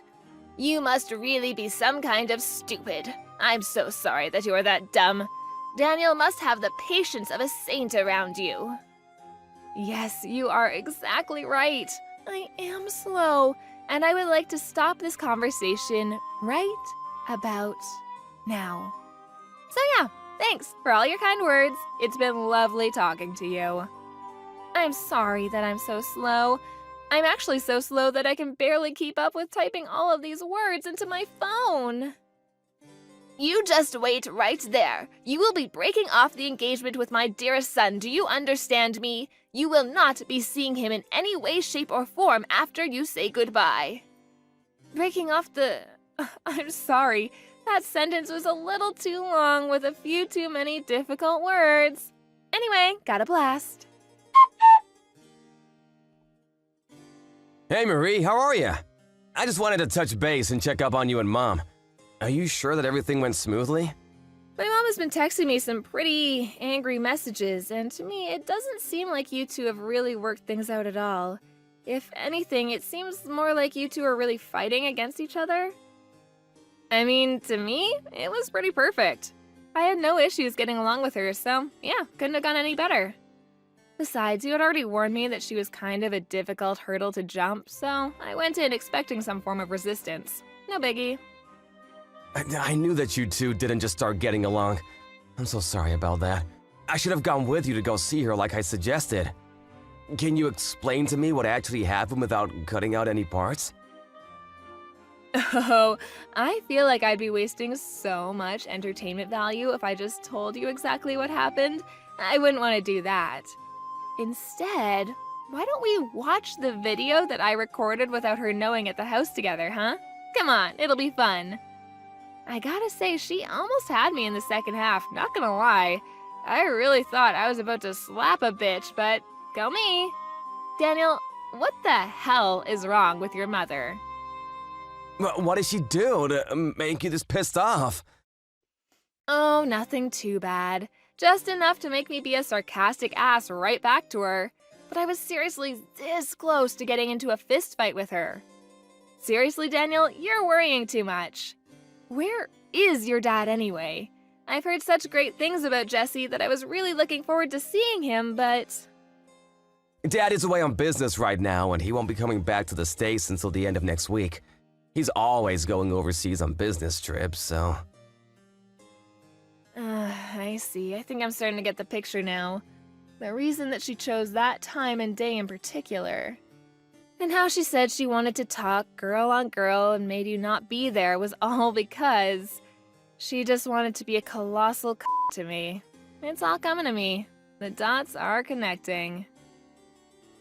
Yeah, the second that Mom figured out that you were raising a single mother household one day, she seemed to react a little oddly, so yeah.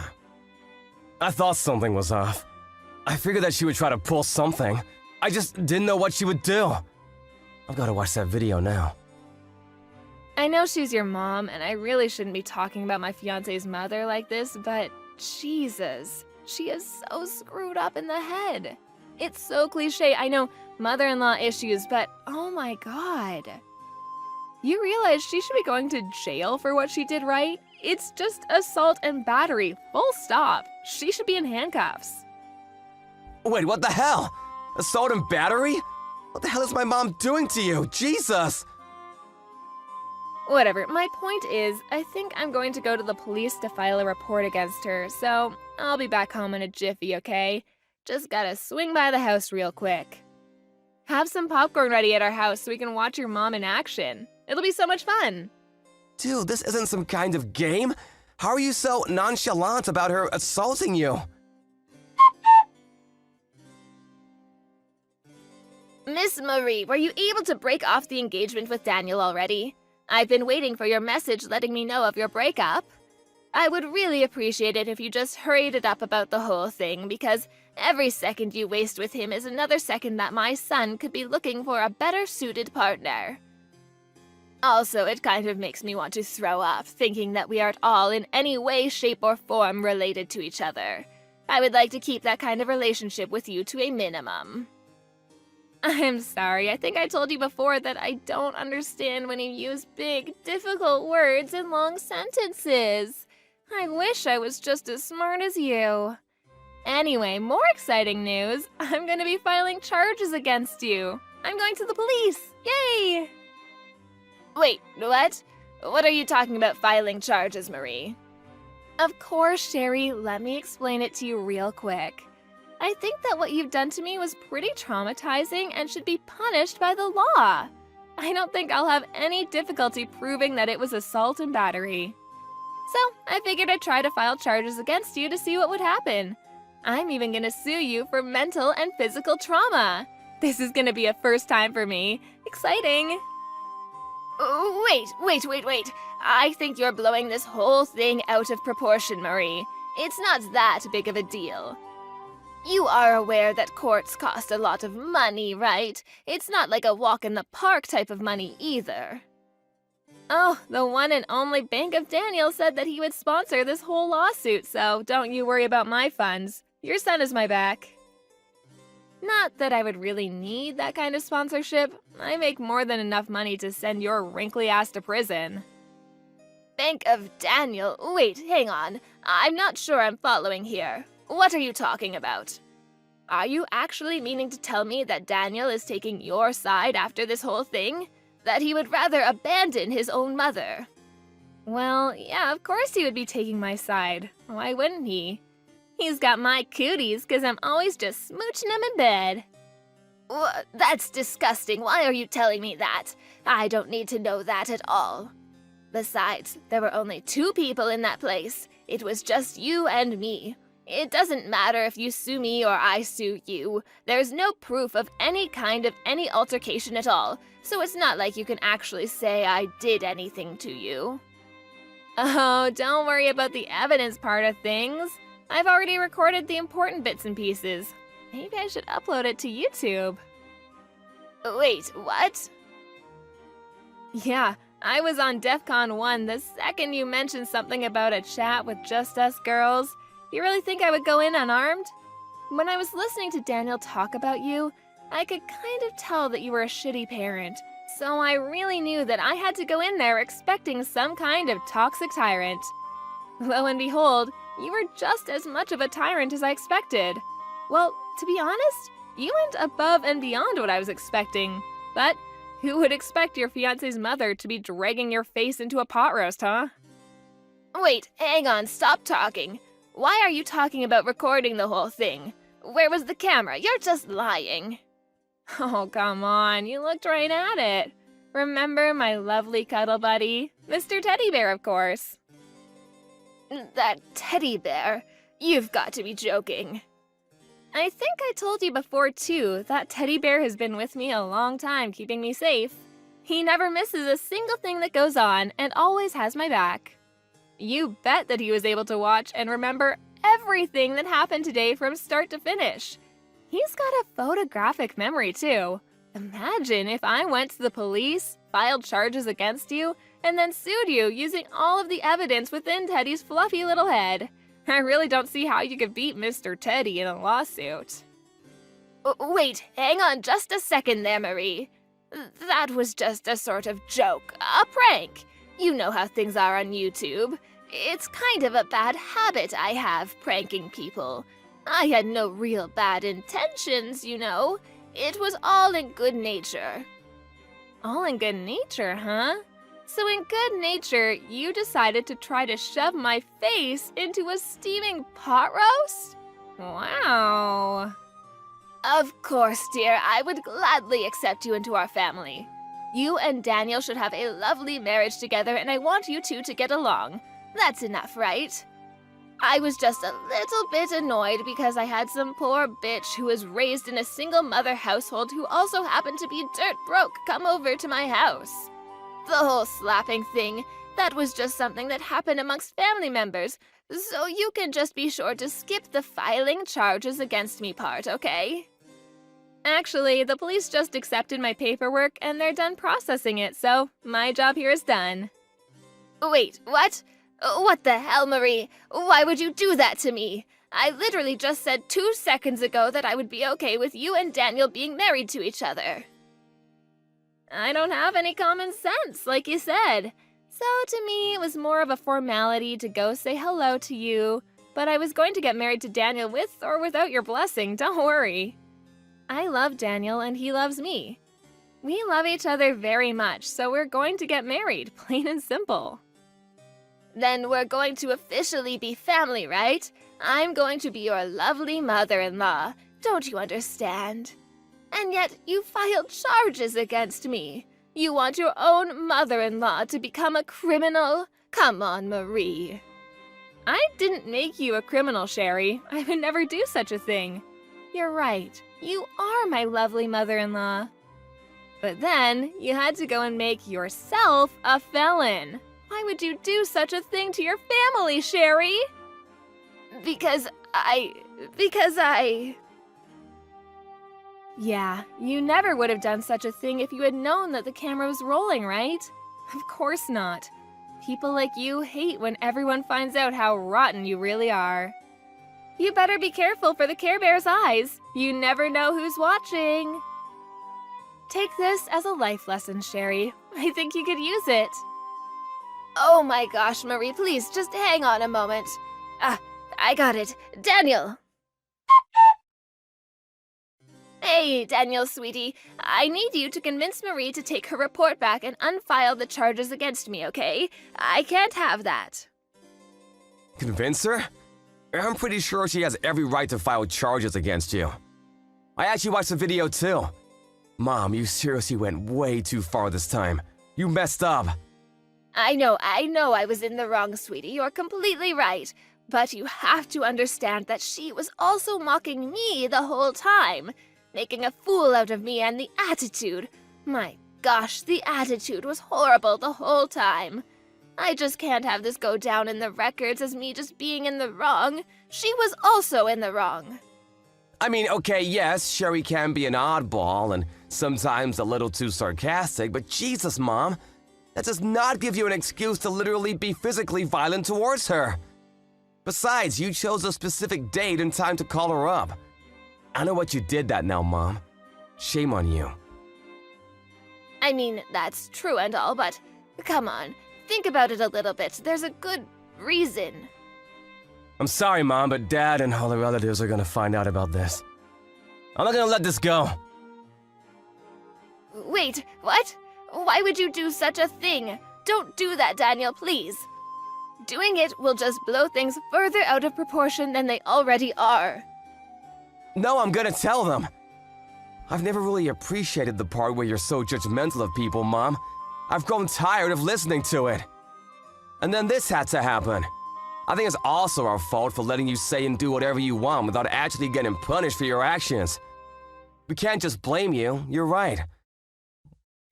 We need to let the relatives know about it. You need to be served justice and punished for a change. Why, no, I don't want that. Please, no, I'm begging you, please don't do that. Okay, I'll tell you what. You can tell them about this, but please, you can't show them the video. That's not okay. Please, just this once, I'm begging you.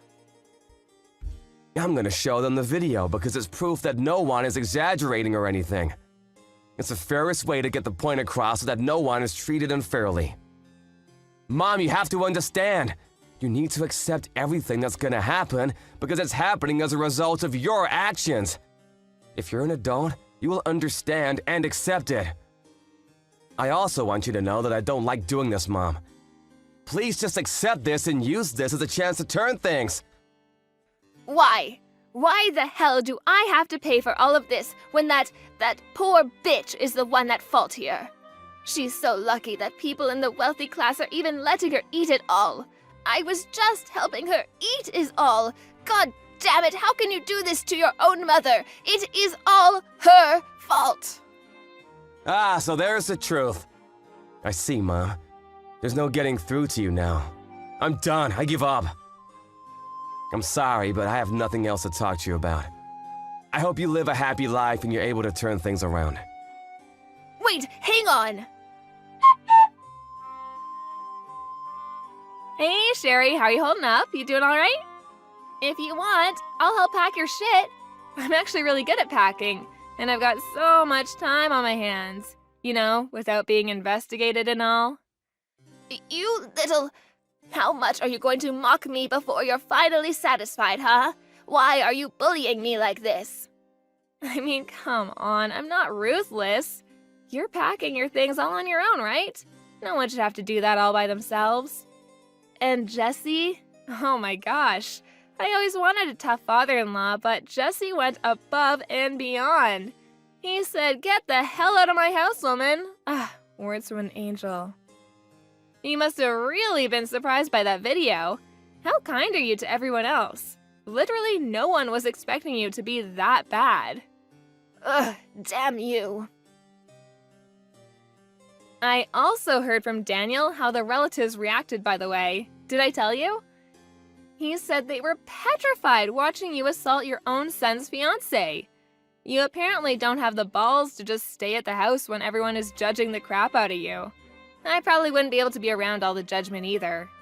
I'm actually really worried, considering you just lost everyone's support and you've realized how lonely you are after pushing everyone away, and you're packing alone. It's all your fault. This is all your fault. I didn't do anything wrong. If you just shut up and listened to me and stayed in your own poor lane, then none of this would have happened. It's not my fault. It's not my fault.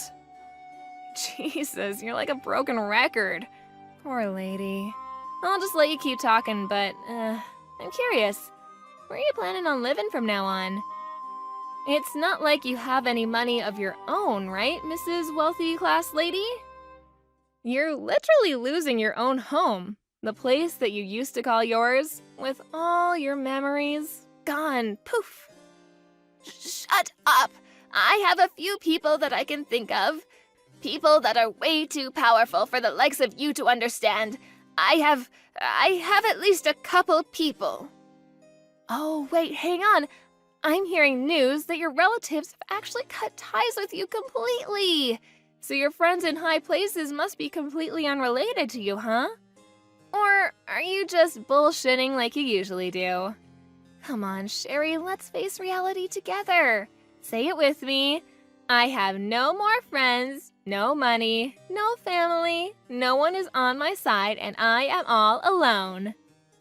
I'm not gonna let you go so easily either.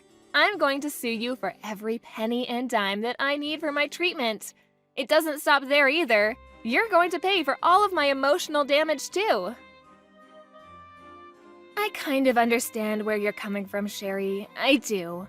You know, some lowlife like me being with such a classy young man like your son. Although, I heard that you were also very poor, and you slept with some random rich guy, got pregnant, and suddenly became right? And yet, you have the audacity, even after knowing how much of a struggle it can be, to make fun of people. You really are a work of art. Wait, what? How could you know that? There's no way you should know all of that. I kind of figured that was the case, but who knew? I checked up on my sources and they confirmed my suspicions. Who knew that my hunch was so accurate, huh? I didn't realize how good I was at predicting the future. I want to tell you the truth. Ever since I was young, I grew up in the slums and in my house. Oh, sorry. I don't give a shit about your upcoming at all. You can keep all of that to yourself. Why the hell do I have to waste my valuable time listening to you ramble on about nothing? Afterwards, I sued Sherry just like I told her I would. I was able to receive quite a lump sum of money thanks to the beautiful justice system. She actually ended up having to take out a lot of loans to make sure I was paid off. So, in other words, she had no job, no trust, and no house either. She must have been pretty depressed and hopeless. She was eventually arrested on several counts of aggravated assault and is currently serving time in one of the lovely penitentiaries the state has to offer. I think it's probably pretty nice, considering she's able to spend her days with a place to stay instead of under a bridge. But who knows how she feels, right? She was such a celebrity, a main character, full of pride, but then she has to put up with living in a tiny, damp cell full of other inmates who are willing to shove her face into a steaming pot roast. Whatever, best of luck. I, on the other hand, was able to get married to Daniel without any further hiccups. And who knew things would move so fast? I was blessed with a child. I live every day filled with joy and hope for the future. Daniel and I are working hard to make sure our child is in a bright and happy household with no toxicity or judgment. To be fair, I did marry someone who was incredibly rich too, so I should make that obvious. But I just have to make sure that I don't lose my mind like Sherry did, you know? I tell myself nice little mantras every day to remind myself that I don't want to be like that crazy lady.